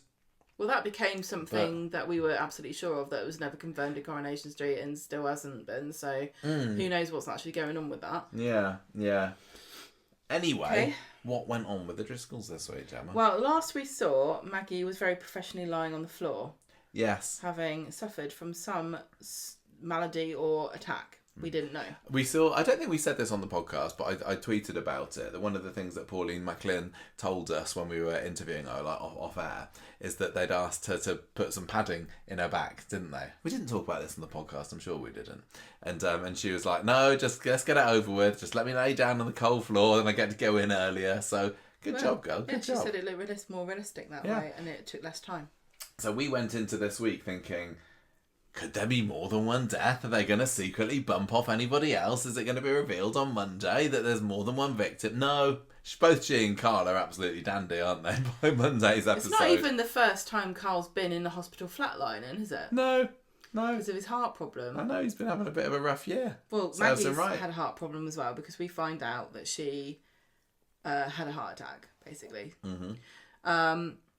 So on Monday, Ben's going down the hospital corridor to see his mum, but Debbie's rushing to see Carl, and Maggie calls him from another room going, Ben, I'm gasping in here. She's fine.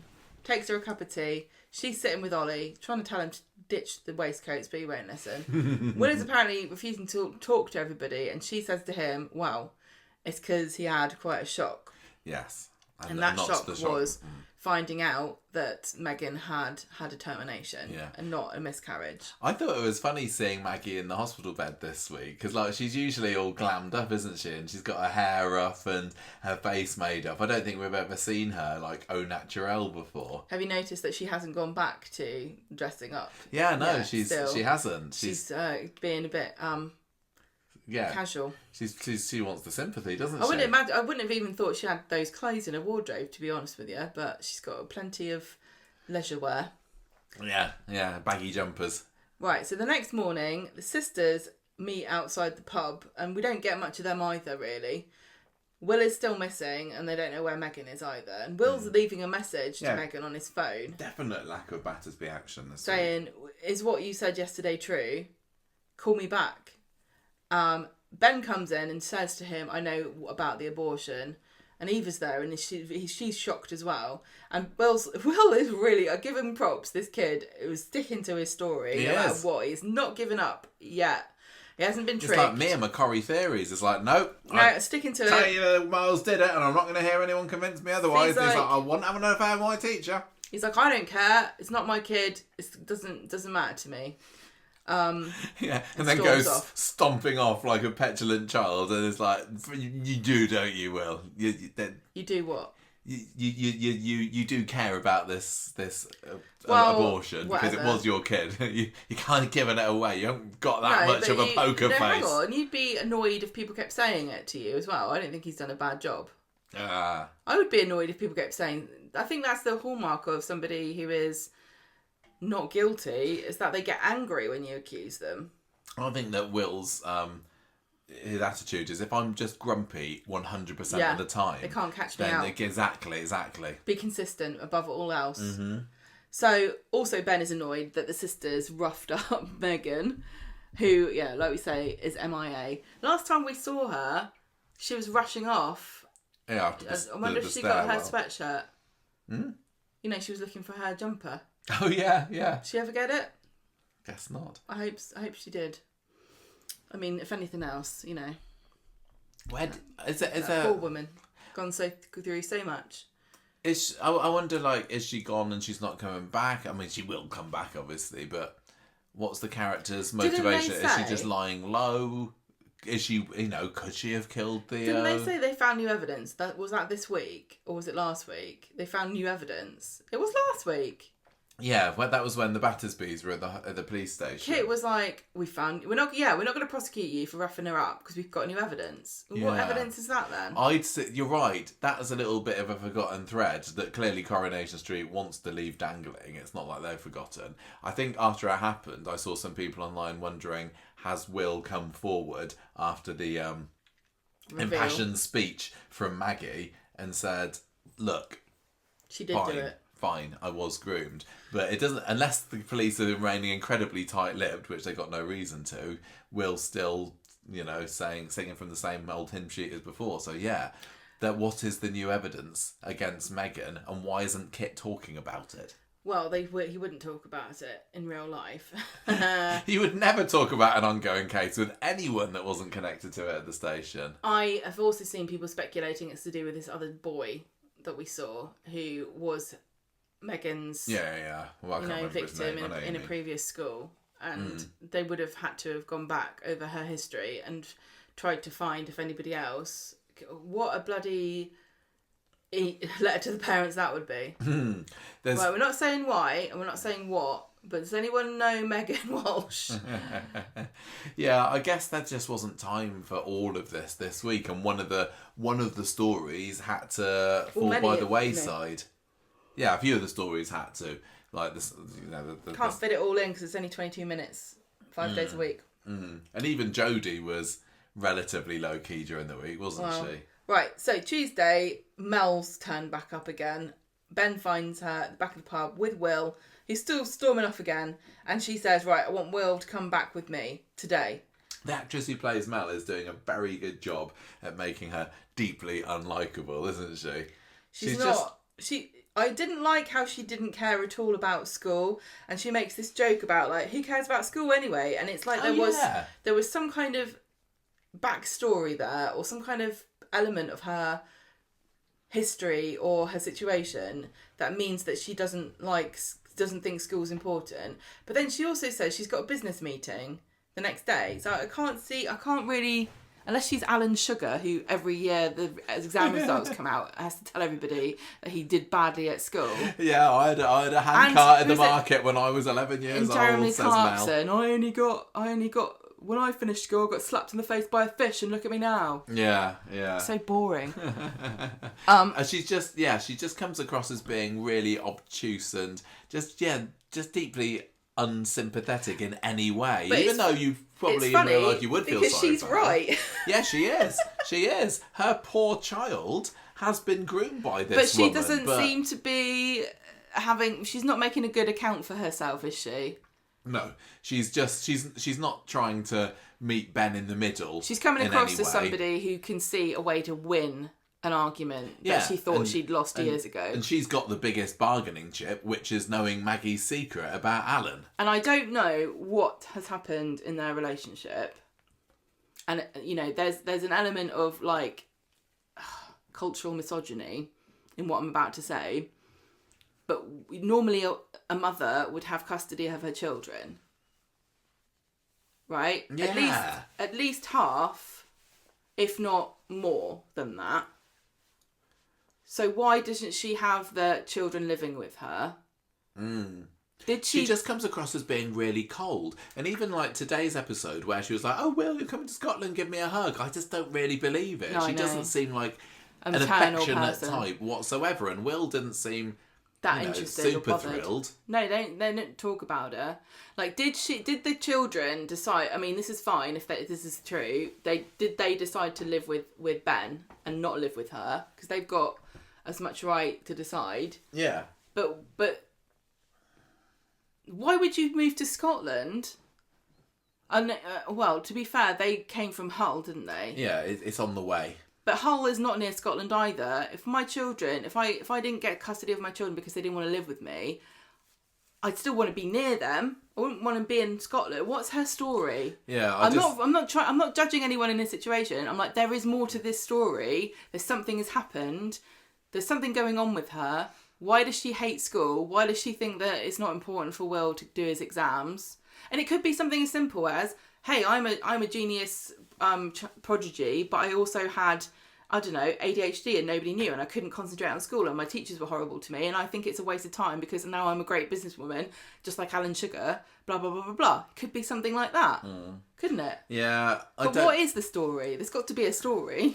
I'm not expecting that Corrie will want to delve into her. I don't care about it being fleshed out. I'm just intrigued by these little nuggets that feel more telling about a kind of throwaway character than I feel like they want to get into. So why get into it at all?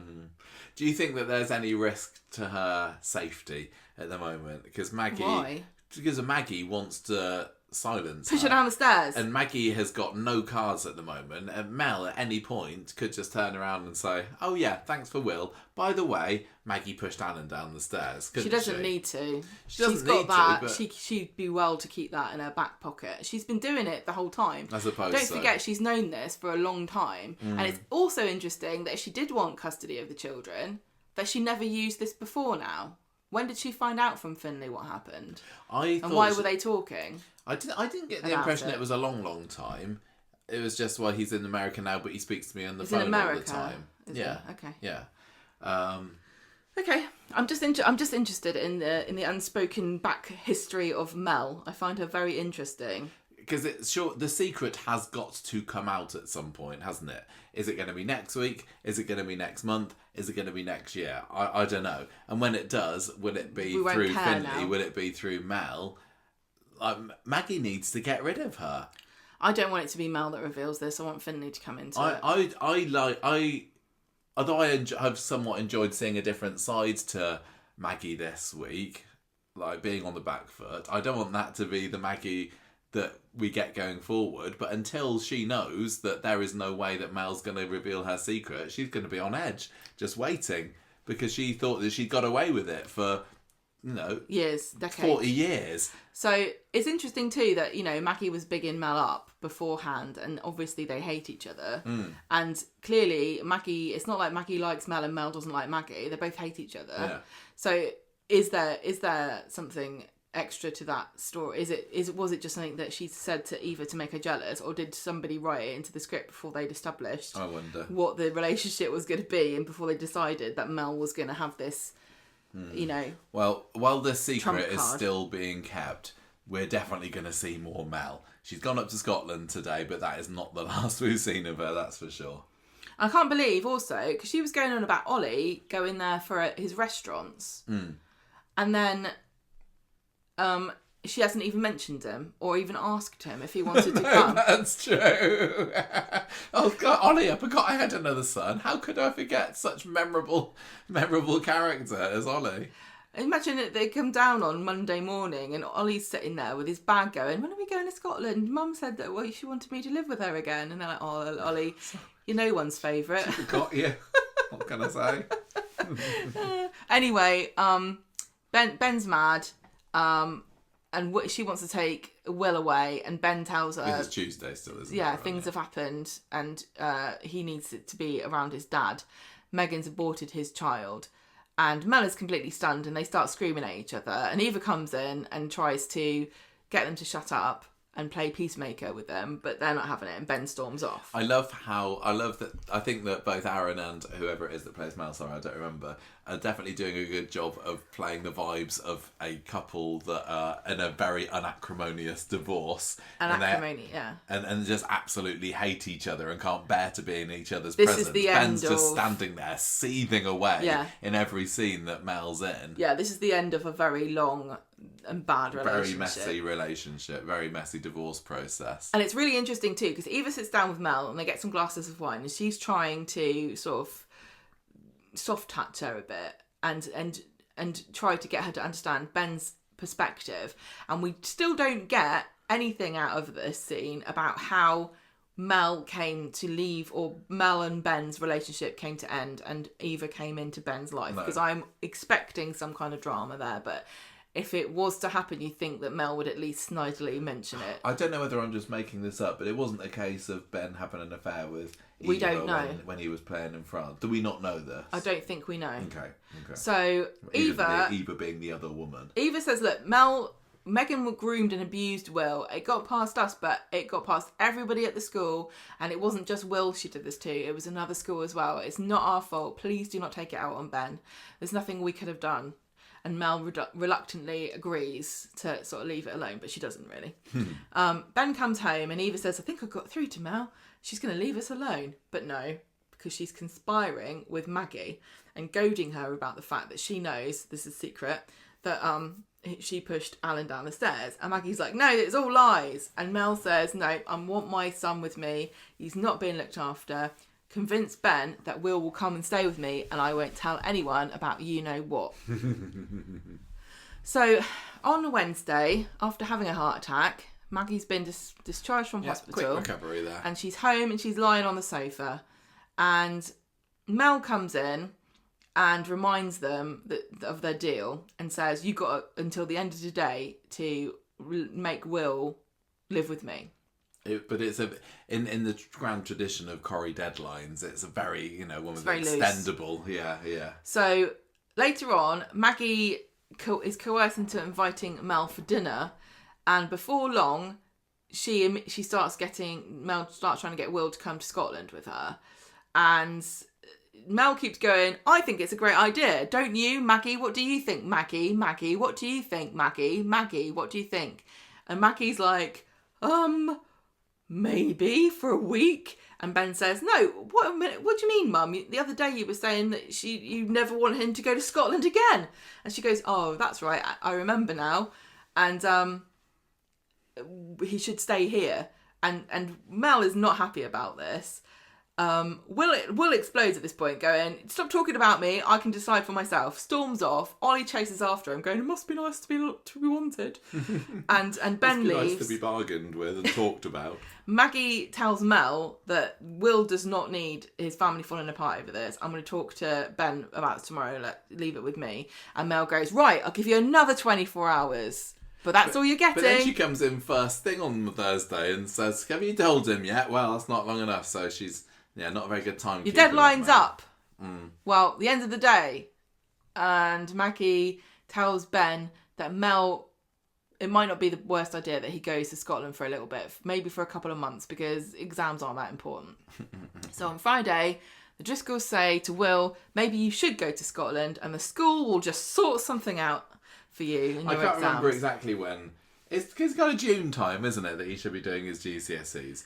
And I'm sure this thing happens all the time because, when we have to enter the children for their SATs exams at the end of year 6, and there's various codes that you can put in for if you've got a very newly arrived child, and you can say, well, we don't know where they're going to be. We don't know if they're at the right level or whatever because they're brand new. So there are contingency plans for it. It can't just be child turns up at a new school and it's like, sorry.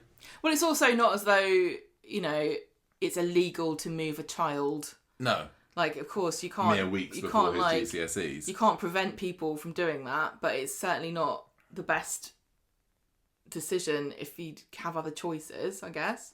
Yeah, it's certainly not it's not ideal going to help, in any be helpful, is it? No. Unless there's... But it happens. Of course. There's lots of different reasons, what happened to Will? His mum's blackmailing his nan. Yeah. So he's got to go to Scotland. So the school's going to sort it out. Don't worry about it. Will's like, great. Mel says, right, I'm going tonight. You better hurry up. And he says, so how about if I go tomorrow? I'll go on the train. I can get a train by myself, can't I? And Ben's fuming. Maggie's just upset. Then Mel is like, bye everybody. Thanks Maggie for supporting me. See you later. Will says, I could do with a break. Maggie says, I'll miss you so much. And he gives this look, this very interesting look, regretful look. Yeah, because he knows he's been lying to his family all this time, and now his poor Nana, who's just had a heart attack, is saying, I'm really going to miss you. I think that's maybe making him feel just a little bit bad about the fact that he's abandoning this family that has only wanted to protect him all this time. I don't think children think like that, really. But maybe they do, I don't know. But I don't necessarily think that's what it is. But we know that he didn't attack Maggie now. That was one of the things we had thought, he was quite angry after she, he didn't care that she collapsed or anything or was missing. But we know he actually, maybe that's just the guilt, that he was being rude and then it turned out she had a heart attack. Well, he's not been in any contact with Megan this past week, has he? Well, he's been trying to. He's been trying to, but he's not had any success. So he could be still feeling again. We don't know that, Michael, because the last time that we saw him trying to contact her was Monday, right? And then, at the end of Friday's episode, Susie comes downstairs. Ben has been distracted by another argument and left, this was with Sean, and left the safe open. And Susie comes downstairs, and it's a bit like the cat at the end of Alien, where they're watching something horrific happening and you just see their eyes like, oh. So Susie's found somebody rifling around in the safe, right? I just think it's Will.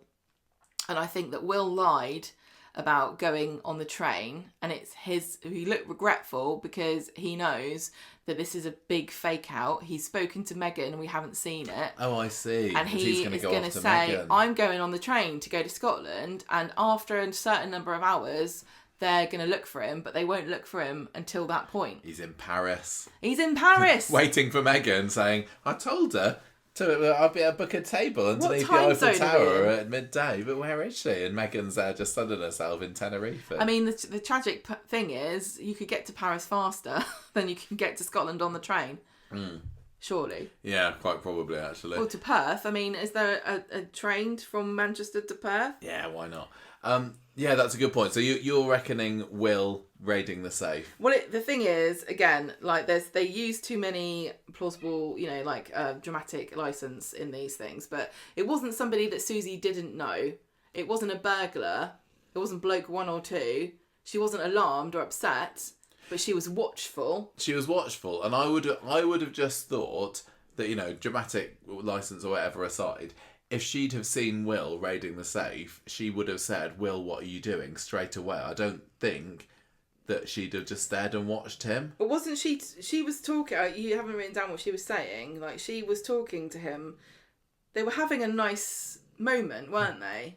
At the pub before, when Will was saying, "I'm going." Yeah, no, that was when she was, because he was saying that everybody at school was making fun of him, and she said, I'll sort him out if you need to. It was another nice brotherly sistery moment. I think that if she'd have seen Will, she wouldn't have stared there agog. She'd have like, "What are you doing, Will? Well, Why are you looking through the that's face?" fine that you think that, but that doesn't mean that's not what happened. There's not really many people that it could be, is there? And certainly nobody that she would keep the secret from. The fact that she stayed quiet about it then makes me think that she's probably going to be staying quiet about it for a bit of Monday's episode. Direct train to Perth from Manchester Piccadilly takes 4 hours and 45 minutes with one change. Okay.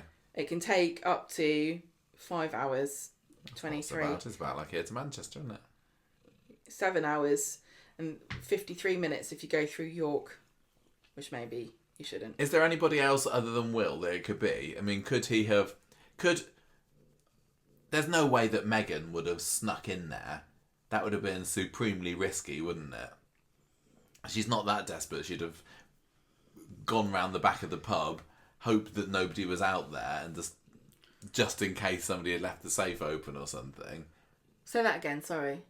Could it be Megan raiding the safe? Oh, it could be Megan. But I've just said it's probably not, because that would have been such a massive risk. Why would she be there? Why would she be there when the safe happens to be open, and why would she risk sneaking in there in a well-populated pub with probably people coming back and forth from the kitchen all the time? Let's be logical.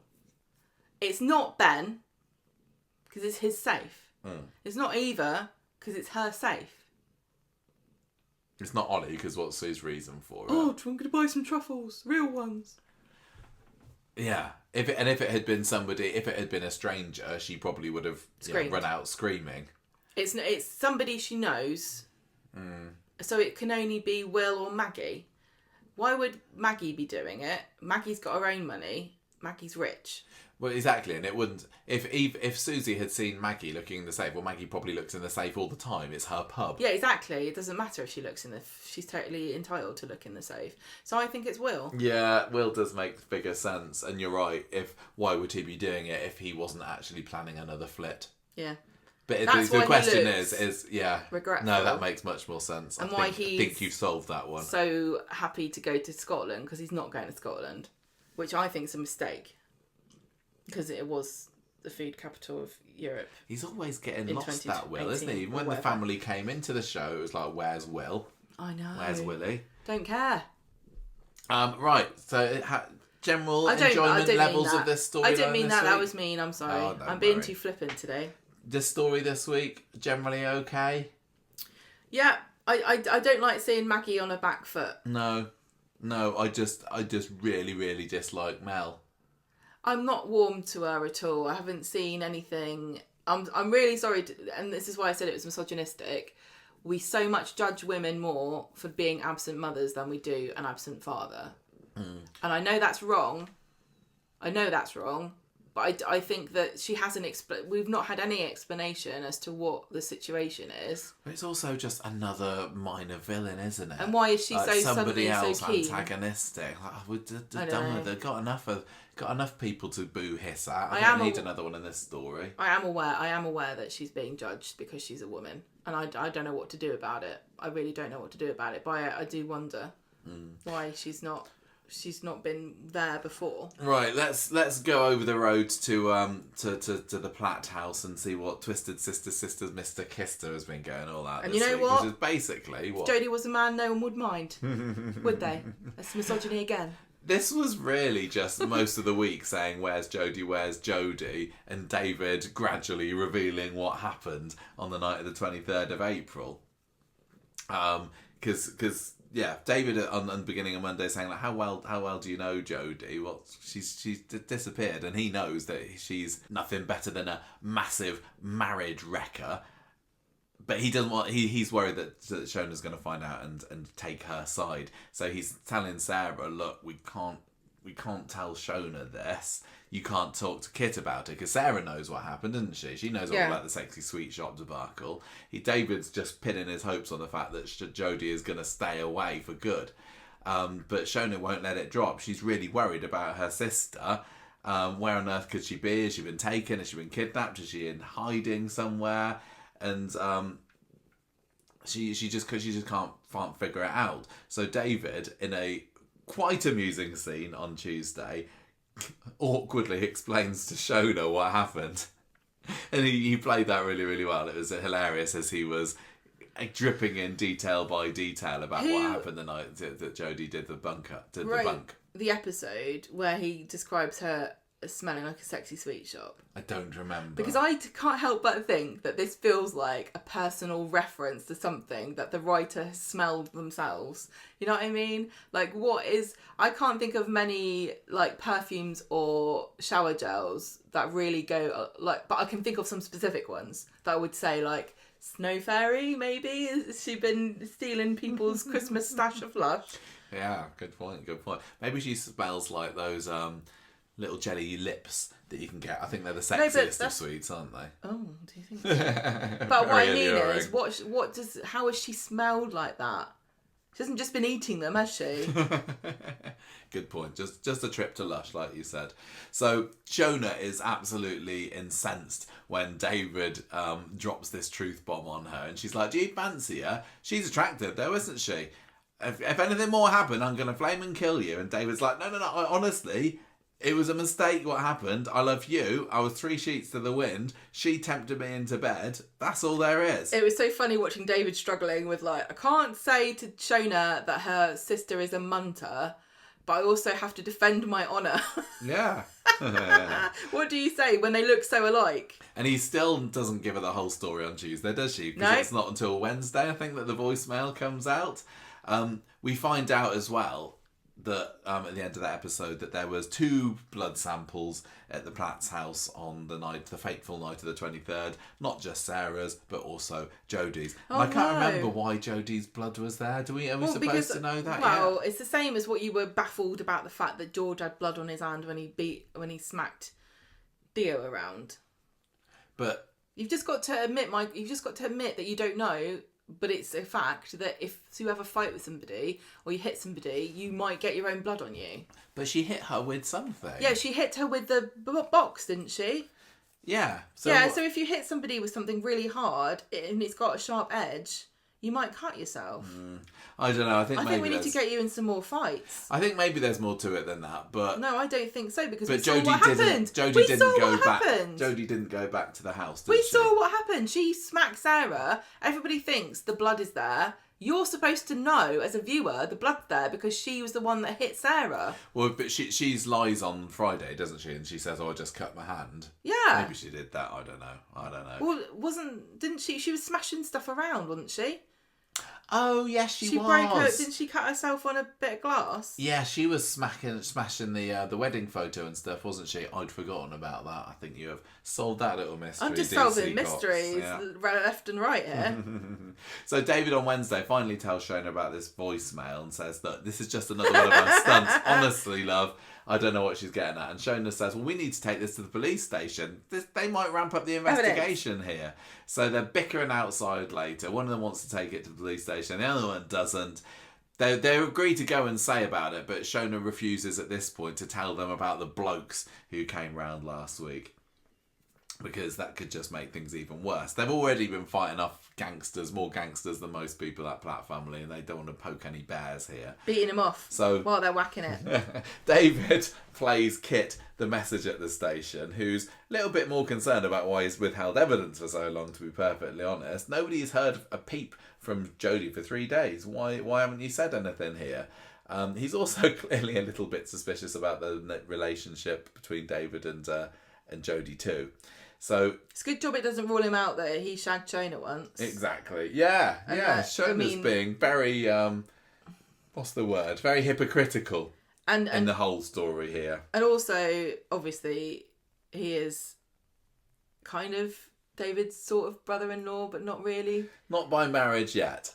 It's all very incestuous, that's all I can say. So Shona and David are at the hospital later. I noticed nobody complaining about this. Well, were they? I don't know.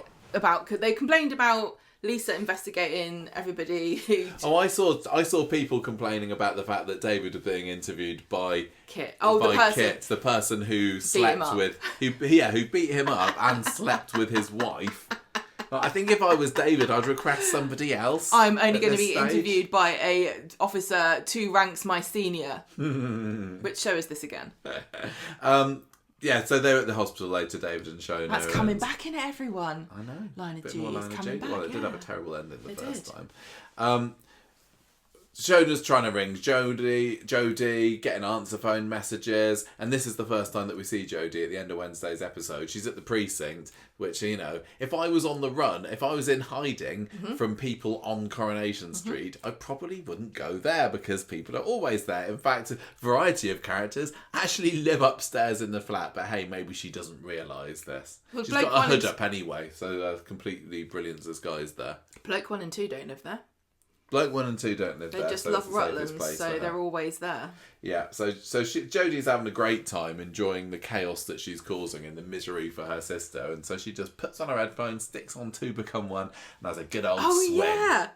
Yeah. Somebody on our Facebook group went through the songs, didn't they? And they were all fake. Oh, did they? I didn't see that. She had a load of fake songs on her iPod, did she? I don't know why. Because, well, I mean, I wouldn't know. I think that was the funniest. I think that's why I remembered that post. Because I was like, I wouldn't know if they were fake. They all sound fake to me. The Spice Girls' greatest hits. Not much of the story on Thursday. Shona still wanting to go to the police. Jodie lurking in the precinct.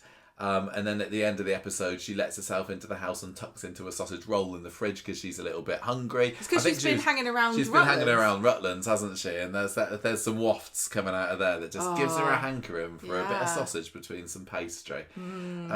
Anyway, she has to scarper once David and Shona come in. And she says, she overhears Shona saying, you know what, David, you're right. We need to tell the police about the blokes. And David says, well, we'll give her one more day. Why? Why is he reluctant? I don't know. I think he doesn't... Oh, I don't know. They just don't want the goons coming after them, do they? But needs must. And Jodie says, well, I better go back to before this 24-hour deadline is up. Everyone's giving each other 24-hour deadlines on Corrie this week. You noticed that. And so she shows up with a flourish on Friday and says, oh, Shona, I was kidnapped again. I had a bag over my head, tied up, you know, all that kind of... I thought, you know, I don't have enough of that in Corriedale, but what do you know? It's happened to me again. They let me go in the end, of course. And by the way, thank you for being so understanding about what happened between me and David last week. Speaking of which, in comes David, very peed off that he's seen his sister-in-law again, who he hoped he'd seen the last of last week. What is Jodie proposing happened between her and David? Just a misunderstanding. Oh, good God. I don't really understand how she can, because it's like, well, why were you in my bed, sister? You've got your own. You know? Does she? I don't think she does, Michael. Jodie's best excuse is, sorry, you've been forcing me to live on a sofa for like weeks. I just wanted to feel what it's like to be in a bed again. I suppose that, I don't remember whether Jodie said, as confirmed, it happened in the bedroom. As far as she could just go along and say, well, David did come on to me, yeah. He was just in the kitchen when it happened. So, I don't know. But at some point, Shona's got to... They haven't had Shona stop and go, hang on a minute, who here is who do I believe here? Because I've got my husband telling me that my sister tried to sexually assault him, and my sister going, oh, it was a misunderstanding. How am I going to reconcile that? I think what's most important for Shona at the moment is she thought that her sister was in grave danger or missing or whatever, and now she's safe. And the literally that is a life and death situation for her sister, and that trumps whatever happened to her husband. How handy, unfortunately for David, Jodie. Yeah. Anyway, Jodie's going to end up staying at the Platts for a bit, so that maybe that storyline can have a little bit more time in the sun next week. And when Kit comes around later to find out where on earth Jodie's been, she just basically says she's been on a massive bender, met a bloke, came back, everything's sorted now, it's fine. And the blood on the coffee table is from when I cut my hand before. No idea who hit Sarah, though. I don't care at this point. I mean, we know it was Jodie, but it feels like Corrie has moved on from that immediately. Kit seems sceptical, but then he tells Sarah and says it sounds like professional burglars. Yeah, I thought he seemed sceptical, but maybe he wasn't. And he's like, they'll burgle again, so we'll just catch them that way. But he's so unmotivated to find who nearly killed his girlfriend. Listen, he's got bigger fish to fry with a murder case going on. He can only spin so many plates. He's like, Sarah, if anything, I'm too good at separating my personal life from my job, so I don't really care who hit you on the head. I can't work it out, so forget it. Well, I found... That's a totally different approach to Lisa.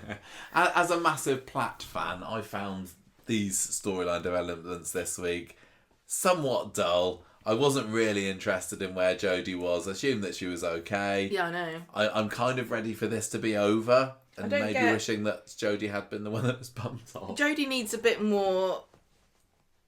I don't know what Jodie needs. We need an explanation. Everything from the beginning of this storyline, it seemed very clear that she would eventually make a come on to David, and that's happened now. So what have we got to look forward to? I suppose the biggest mystery here that I am interested in is still about what's going on with the box and also her dad. Yeah. Like, the dad to me is, I just tell me about that and then let's end the story, because they've just not done enough to get me interested enough about Jodie, I'm afraid. Maybe the dad killed Theo in confusion. Maybe. Yeah, look, Jodie, I don't hate her. I like the actress. I think she's an intriguing character, but they're really in danger of turning this into another, why does shown us the wallet picture, Kylie? Wow, why? Yeah, I did think get brought. That had a shout out today as well. It did. Jodie is suffering from being just the latest in a string of villains that was already too long, and there's only so much we can care about. Well, it's not that; it's the spinning of the wheels. Yeah, there was definitely that too. I was more interested in the Daniel Osborne storyline that raised its head on Thursday, alongside a newly recast Bertie, who's shot up a little bit in the past couple of months and is now being played by somebody who actually seems to want to be on the show. Oh, no. Which we didn't get that impression from the old Bertie. I feel very bad, but I think it's great that if the poor lad was not having a good time, that they had, they chose to get a different... There's at any point it seems as though it's very possible that the child actor will not be enjoying their experience, and when that happens, I think it's great that Coronation Street has got swiftly kind of steps in to... Yeah, exactly. I mean, some kids, none of them had a choice about whether they were on the programme, did they? Well, I don't know. I mean, they have autonomy to a limited degree. Yeah, I can't remember how long... I mean, a baby doesn't know. No, I can't remember how long that particular boy had been playing Bertie, but I... Don't want to talk too much about children because, it's, like as you said, they don't decide to. Yeah, like you said, I think show. That the right decision seems to have been made at this point, and this new one, we only got 2-3 lines this week, and he seems like a bit more of a he seems like a good spiky kid to play Bertie. I'm honestly not expecting any personality from a child on Coronation Street until they get to like 12. Yeah, exactly. He's still too young to. You have to be... I think the thing is, on Coronation Street, we've been kind of spoiled with very exceptional child actors. We've had some. Yeah, that's what I'm saying. Yeah, you don't need to go, but not all of them. No, I'm saying you've got your Chesneys, you've got your Simons, you've got your Sams. Amy as well, yes.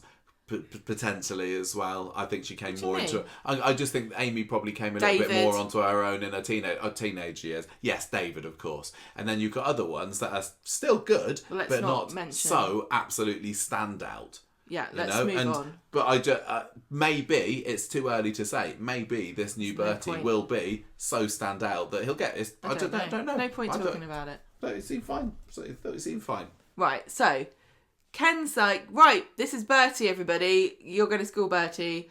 And Daniel comes out of the house and he's like, I've been on the phone to Orla, who says I should get some time off work but I don't want to do that. I wrote Orla here, but he does always refer to her as Mrs. Crawshaw, which seems to be along the same lines as the fact that the factory girls in the underworld still refer to Carla as Mrs. Connor. I can't see... Nobody calls their boss at school Mrs. anything. No, not unless you're talking in front of another... Yeah. And I get the impression that the two of them were fairly close. I mean, it's different for me being at a primary school where there's only so many members of staff there and we see each other all the time because it's a small building. But I don't know. I would think that in a secondary school the teachers would all call the head teacher by their first name. You do in your notes. I do. Right, me and Orla, we're like that. Yeah. Tyrone comes over and he says, I've never mentioned this to you before, Daniel, and there's no reason why I should be saying it now, except to build up the plot for later. But Hope's absolutely buzzing about going to school today. She's done a cracking poem. I read it and it made me cry. And Daniel's like, oh, I don't really care. When Daniel stepped out the house with Ken and Bertie, we were like, oh, I wonder what this story's going to be about. I didn't see this one coming. And as soon as Tyrone said that, we both turned to each other and were like, oh, it's an AI story. She's picked. She said it, yeah. I've seen lots of people very critical of Daniel for immediately jumping to the conclusion that Hope did use ChatGPT to write this. But, we did as well, didn't we? I'm just going to defend Daniel here, and I know that there are loads of parents who would argue with me, and that's fine.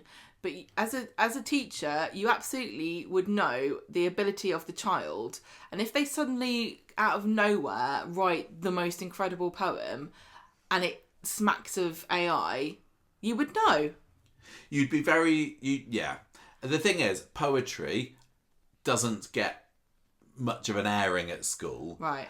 It's a lot of prose. It's a lot of non-fiction, and every now and then it's I'm talking from a primary school perspective. And every now and then it's like, I suppose we better do some poetry, hadn't we? So maybe Hope is a secret genius. Keats, and it just hasn't come out yet. So I would like to think that of Hope, because I don't want her to go too far down the route of I'm just a gobby teenager. I'd love it if Hope had some kind of hidden secret talent that didn't involve pyrotechnics. But she is the child of an English teacher.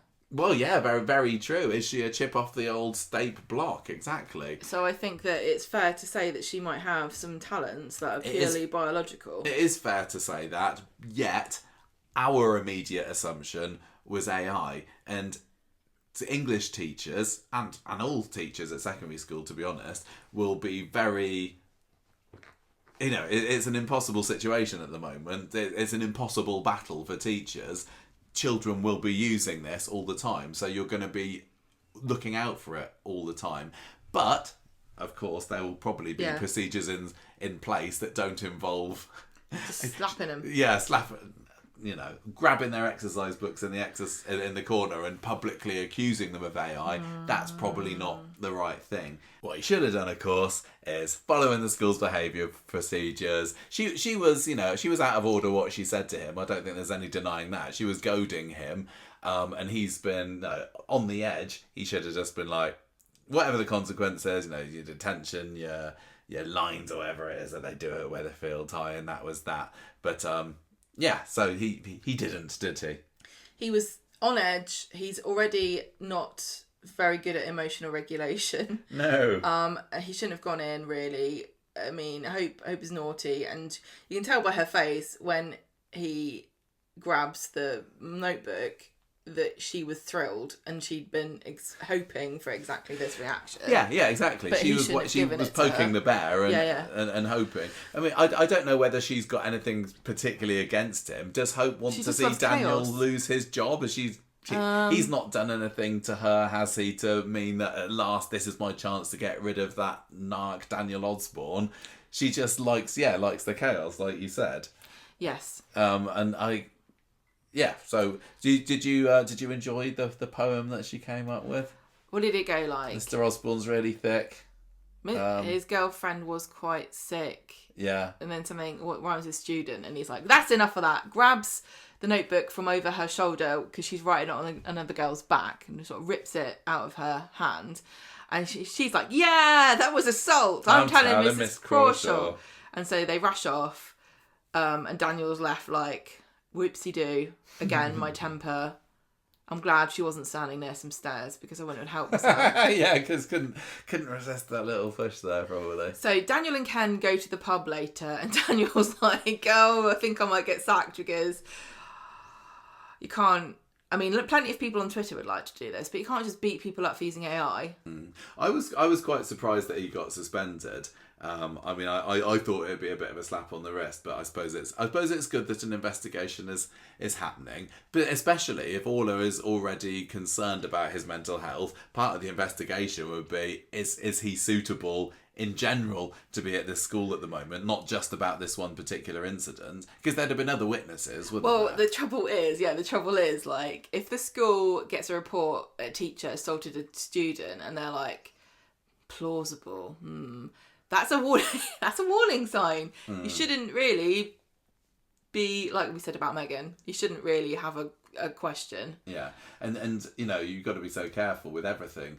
But he was worried. He said, you know, we got the Aidan Critchley shout out, didn't we? And Ken's like, it's not exactly the same. Although actually, I think Ken said I slapped him. I think it was a punch, Ken. I think it was worse than you described it as, Daniel. Why don't you remind everybody what happened with Ken? So Ken used to be a teacher too. Ken was a teacher, and then he stopped being a teacher for a while, and he was working in the newspapers. Then he went back into the school, and this was all part of. This was just before the. Richard Hillman storyline kicked off, wasn't it? Because Richard was stitching up Aidan Critchley. Well, he eventually did. When he went to kill Emily. Yeah. No, when he went to kill... Yeah, and he actually killed Maxine. Yeah. But Aidan was just the local... ruffian that turned the head of Sarah Louise, and he was... I can't remember what the...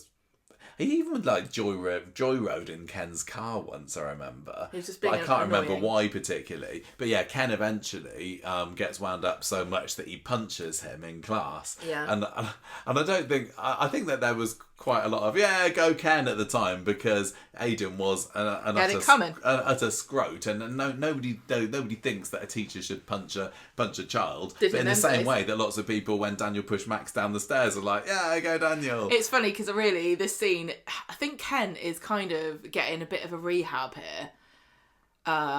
Because he was saying the other day, like, oh, shouldn't you believe what a woman says when he was talking about when he came across Daniel and Megan and she had a bloody nose, and then he's like, but shouldn't you believe the woman?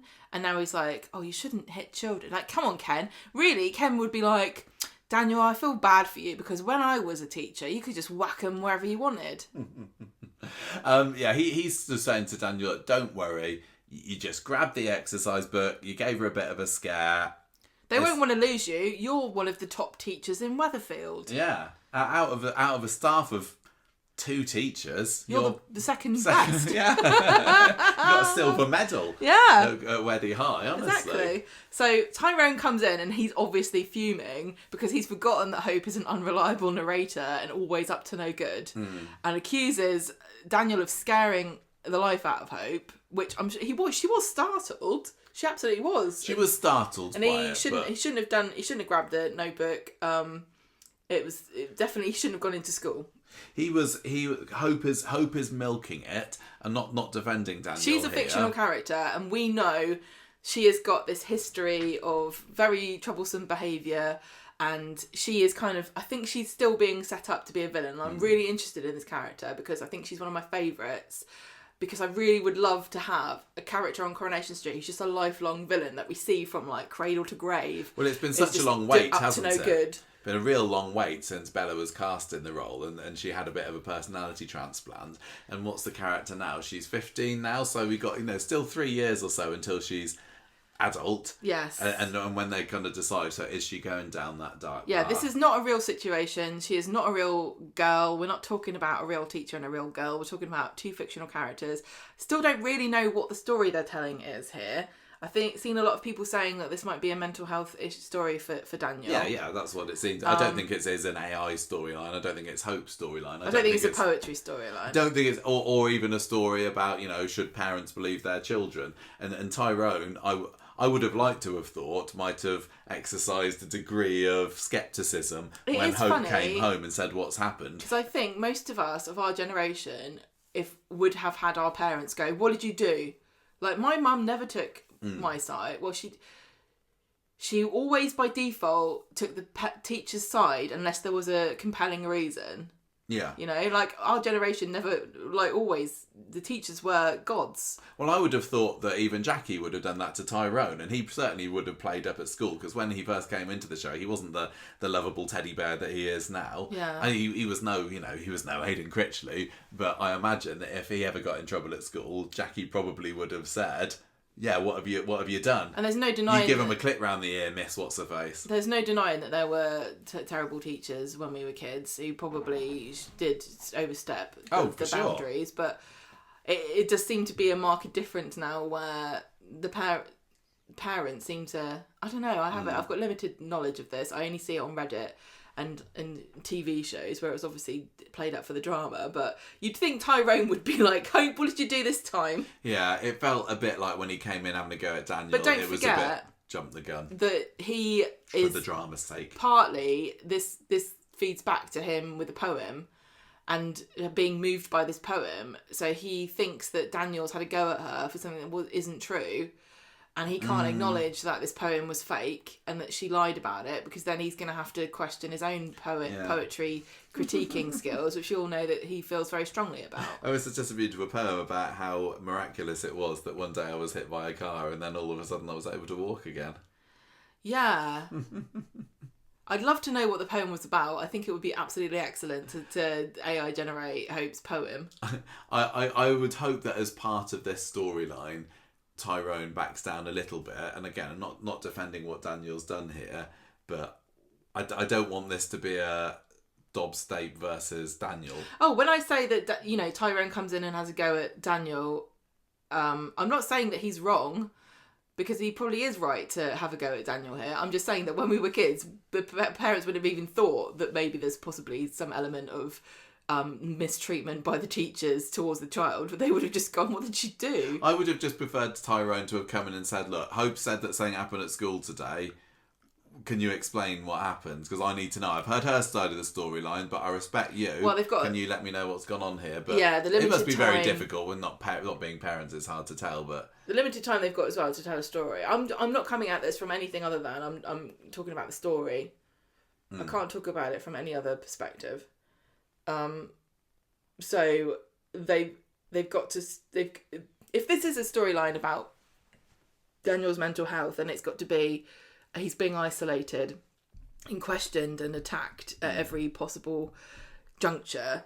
And there isn't a lot of support, actually. You know, I don't know anything about your situation as a teacher, because you don't really talk to me about it, because you told me that you weren't going to. But online I see a lot of people say that sometimes it can be quite isolating because the administration, this is mostly America, the administration doesn't really back you up if a parent complains. There's not really. It's like the school does a lot of stuff to try to back up the parents, keep the parents happy, but the teachers kind of get not backed up as much. I'm not talking about anything I know from real life. Well, I've got a very supportive boss. I will say that for sure. I've always wondered, like, will they do a story about the teacher stress, just because it's kind of interesting, and we see all these people saying, well, I work in a hospital and I don't find this realistic. They're not portraying them very well. Obviously, police, you don't have to be a police officer to know that some of the things that they pull in those stories aren't quite realistic. But I mean, I am actually quite interested to see where they go with this and how sympathetic it will be towards Daniel versus Hope. Is it to do with the work, Megan or is stuff. It to do with the Megan stuff that's making him more worried? I don't know. But this is what I mean. This is the trouble, right? This is where it bites us on the bum, or me particularly, because I care about you a lot and you're a teacher, and so I get mad about portrayal of teachers in a negative light in fiction, because I don't feel like it helps anything when the profession has completely been devalued by every government and, you know, ignorant people that didn't like going to school. So I get very defensive about it. But when I say stuff like, I don't care about Lisa and Kit investigating the people they live with, and I'm fed up with trying to hold Coronation Street to a realistic account. And then there's a story. If there's a story where something happens where teachers look bad, or Coronation Street's not sympathetic, or it doesn't feel right, it's going to really wind me up, because I don't think it's fair.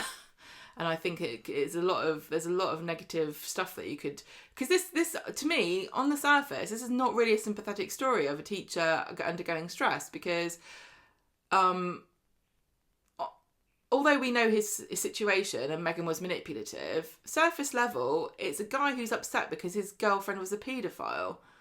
And that doesn't really feel like he's not the biggest victim. And everyone's making fun of him at his workplace. Yeah, he's not the biggest victim here. Why are we making it about Daniel? It's about Will. It's about the other boy that was groomed. And he shouldn't have gone into work if he's not, if he knew that he wasn't, well, he should have better emotional regulation and know he wasn't capable of going into work that day. He shouldn't have snatched that thing off of Hope. And he should have... so he did so many things wrong that this doesn't feel like a sympathetic teacher mental health story that is applicable to anybody else. How is this applicable to the many, many thousands of teachers who are taking days off for sick because of stress and like dealing with ridiculous work pressure and demanding bosses and parents and unattainable targets and work, no end in sight, no thanks. Lots of teachers also, that does happen, but also lots of teachers will ignore the signs because they think, well, you've got to work through it because there's pressure. Yeah, there's pressure. I've got to work through this. I can do it. And you don't know until you're burned out completely. Yeah, I imagine it can sometimes be difficult to see the signs until it's a bit too late. So but maybe that's what we're seeing in Daniel here. But nobody's going to watch this and go, oh God, maybe teachers are having a hard time, and if you either know or you don't care, right? You either know or you're not paying attention, okay? And this story is so completely out of the realms of normal life that it's not applicable to anybody else. Nobody's going to go, oh, this poor boyfriend of a pedo teacher who has got no mental stability in the first place. It represents all teachers and I should be nicer to them. No, exactly. I am interested to see how much this storyline is going to be designed to make us feel sorry for Daniel. But you can only feel sorry for Daniel and not anybody else's teachers. What I'm trying to say, they did a massive, big thing about here's Asha, here's her story. She's a paramedic, trainee paramedic. This is how stressful her life is. She gets treated like crap, and she couldn't cope with it, and she had a mental health crisis. And even that wasn't very successful in really showing anything made me feel, oh, okay, I've learned something new here. Yeah, so I don't think this is looking like it's a story about teaching can be really stressful, because we haven't seen a build-up of it. It was one thing. It was clearly he's got very serious personal issues at home. His relationship has ended the way it has. Yeah. I don't think this is about being a stressed out teacher. It's just Daniel being stressed by the drama that he's living. And he so happens to be a teacher. And it was part of his being a teacher that pushed him over the edge. Well, it would be pretty audacious of Coronation Street to try to do another the services or having mental health issues story right after Ashes. Because what's next? Here's a fireman, he's a new character. It's going to turn out that he's sad because, you know what I mean? We can't have the same story over and over again. Yeah. We're going to get Kit having PTSD next. Anyway, so Friday, Daniel comes home from school going, I've been suspended pending further investigation, and he's absolutely furious because he says, I'm being punished here. This was not my fault. And Ken says, you're so angry, you should go away for a few days or clear your head or something. Yeah, Daniel at this point can't see that he's done anything wrong at all, really. This is why I don't like this story. I don't like this story because people are going to use this to undermine teachers, I think, who are already predisposed to hate them. I would just really get to understand why there's some people that hate teachers. Well, guess what? I hate them. So, Adam comes round to the flat to see Daniel. He's put up some terrible wallpaper. Horribly. What on earth has he got on those walls? Isn't it like his own Hilda's mural, isn't it? It's like some kind of sketch of a Grecian vista. I'm cultured. A poem could have been written here, but not an AI one because they didn't invent it back in the day. That's Daniel's going to be so annoyed when he finds out that the wallpaper was drawn by AI. computer It's a clawed did it. picture. Right, so Adam's like here to see him, and Daniel's just livid, ranting away, going, I shouldn't have to go away and not stop working. Everyone's looking at me like I'm stupid. I was in on it. And he's moaning about, well, you know, I think I said before that he's not a sympathetic character, but I do feel sympathy for him because I do not know how he could have known what Megan was up to. He is also a victim. He's just not the victim that he thinks he is. I think he does go around with his head in the clouds and his nose in the air a bit much. But yeah, you can't blame him for. I don't blame him at all. One. I don't blame him at all. If Maggie's saying to Mel this week, nobody saw this. I just don't have sympathy for him as a character in general. But although I really enjoy watching him, he's one of my favourite characters because he's so unhinged. Yeah. So he's moaning. Ken comes in with Bertie, walks into this like complete utter chaos. I think that's the first time Ken's ever actually been in that flat. He's like, "What the hell is this? What have you got on this is Daniel, that wallpaper?" Bertie's like, Dad's always angry or something like that. Yeah. And then Daniel's like, no, oh my God, look what's happened now. So Daniel concedes defeat, brings Bertie to number one, dumps him on Ken, says I'm going away for a few days, but goes back to his house, closes the curtains and starts drinking, which is what we all want to do. I mean, yeah. At the moment. Mrs. Crawshaw wanted him to have a break, and he's having a break. It's just not necessarily a healthy break.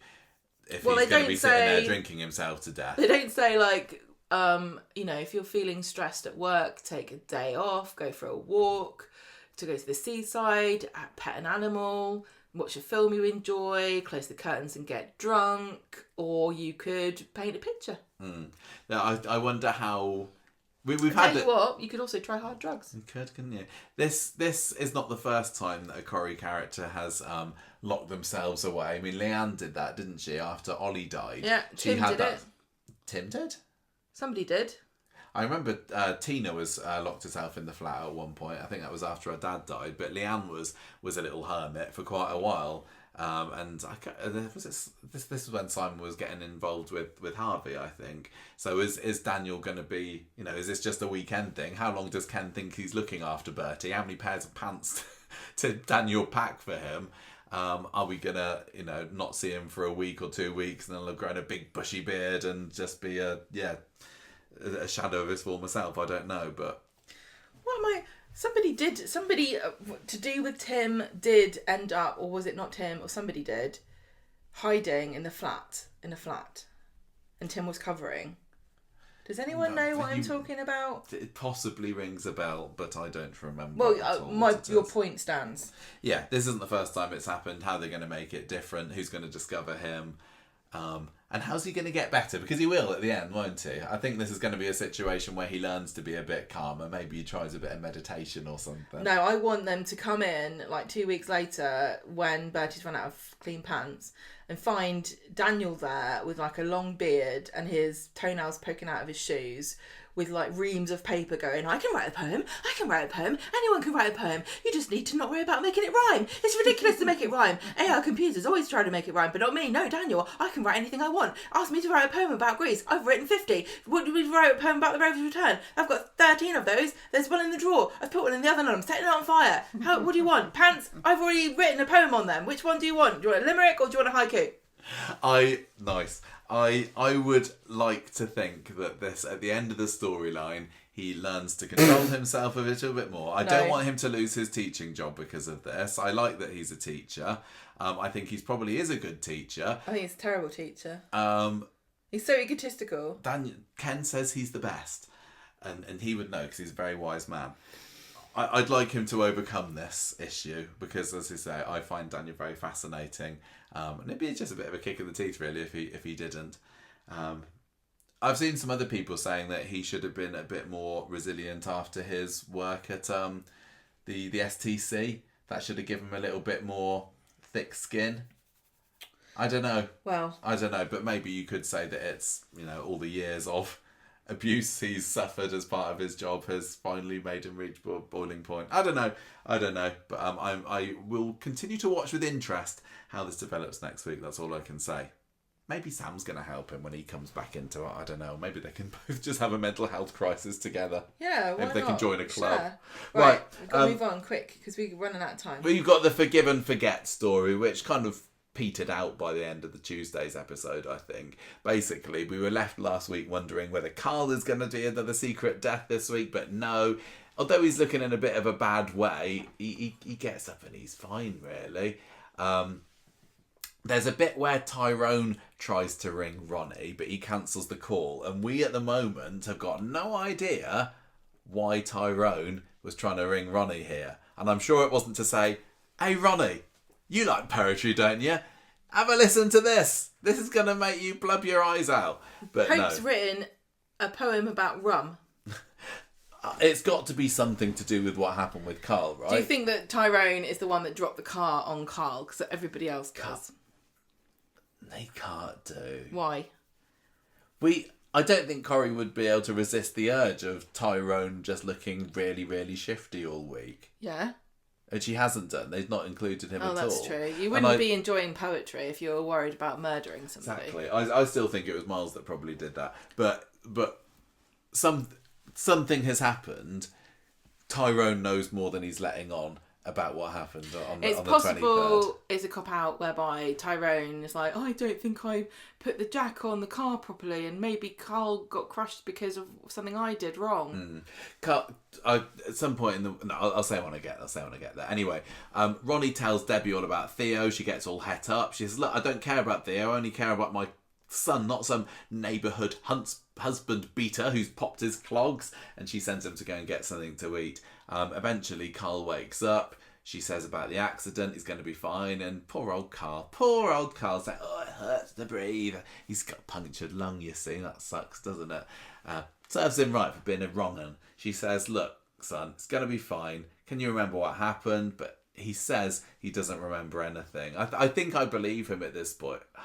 And maybe I'm just falling into the same trap as Debbie is.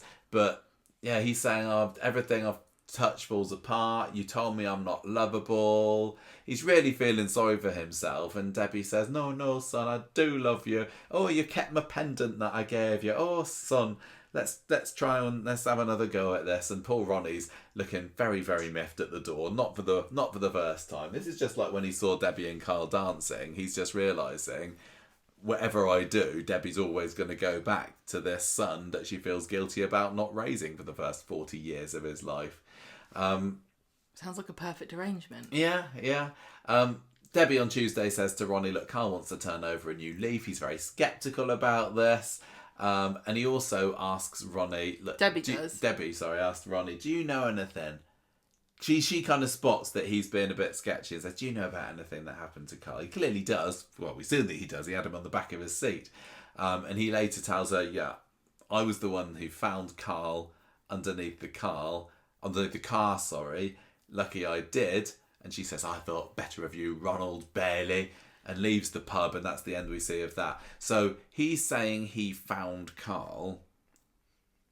And I think the delivery of the line did give me the impression that he isn't covering up the fact that he dropped the car on him. Obviously, I don't think it would have been wise for him to have said to her, yeah, sorry, my bad, I dropped a car on your son. I was just feeling a bit mad at him. You know what it's like?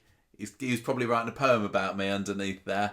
So yeah, I think he probably didn't drop the car. I think he's not the mysterious legs that we saw walking into the garage. How are you? Are you kind of... I think it was Tyrone. Do you? Yeah, I do. But why?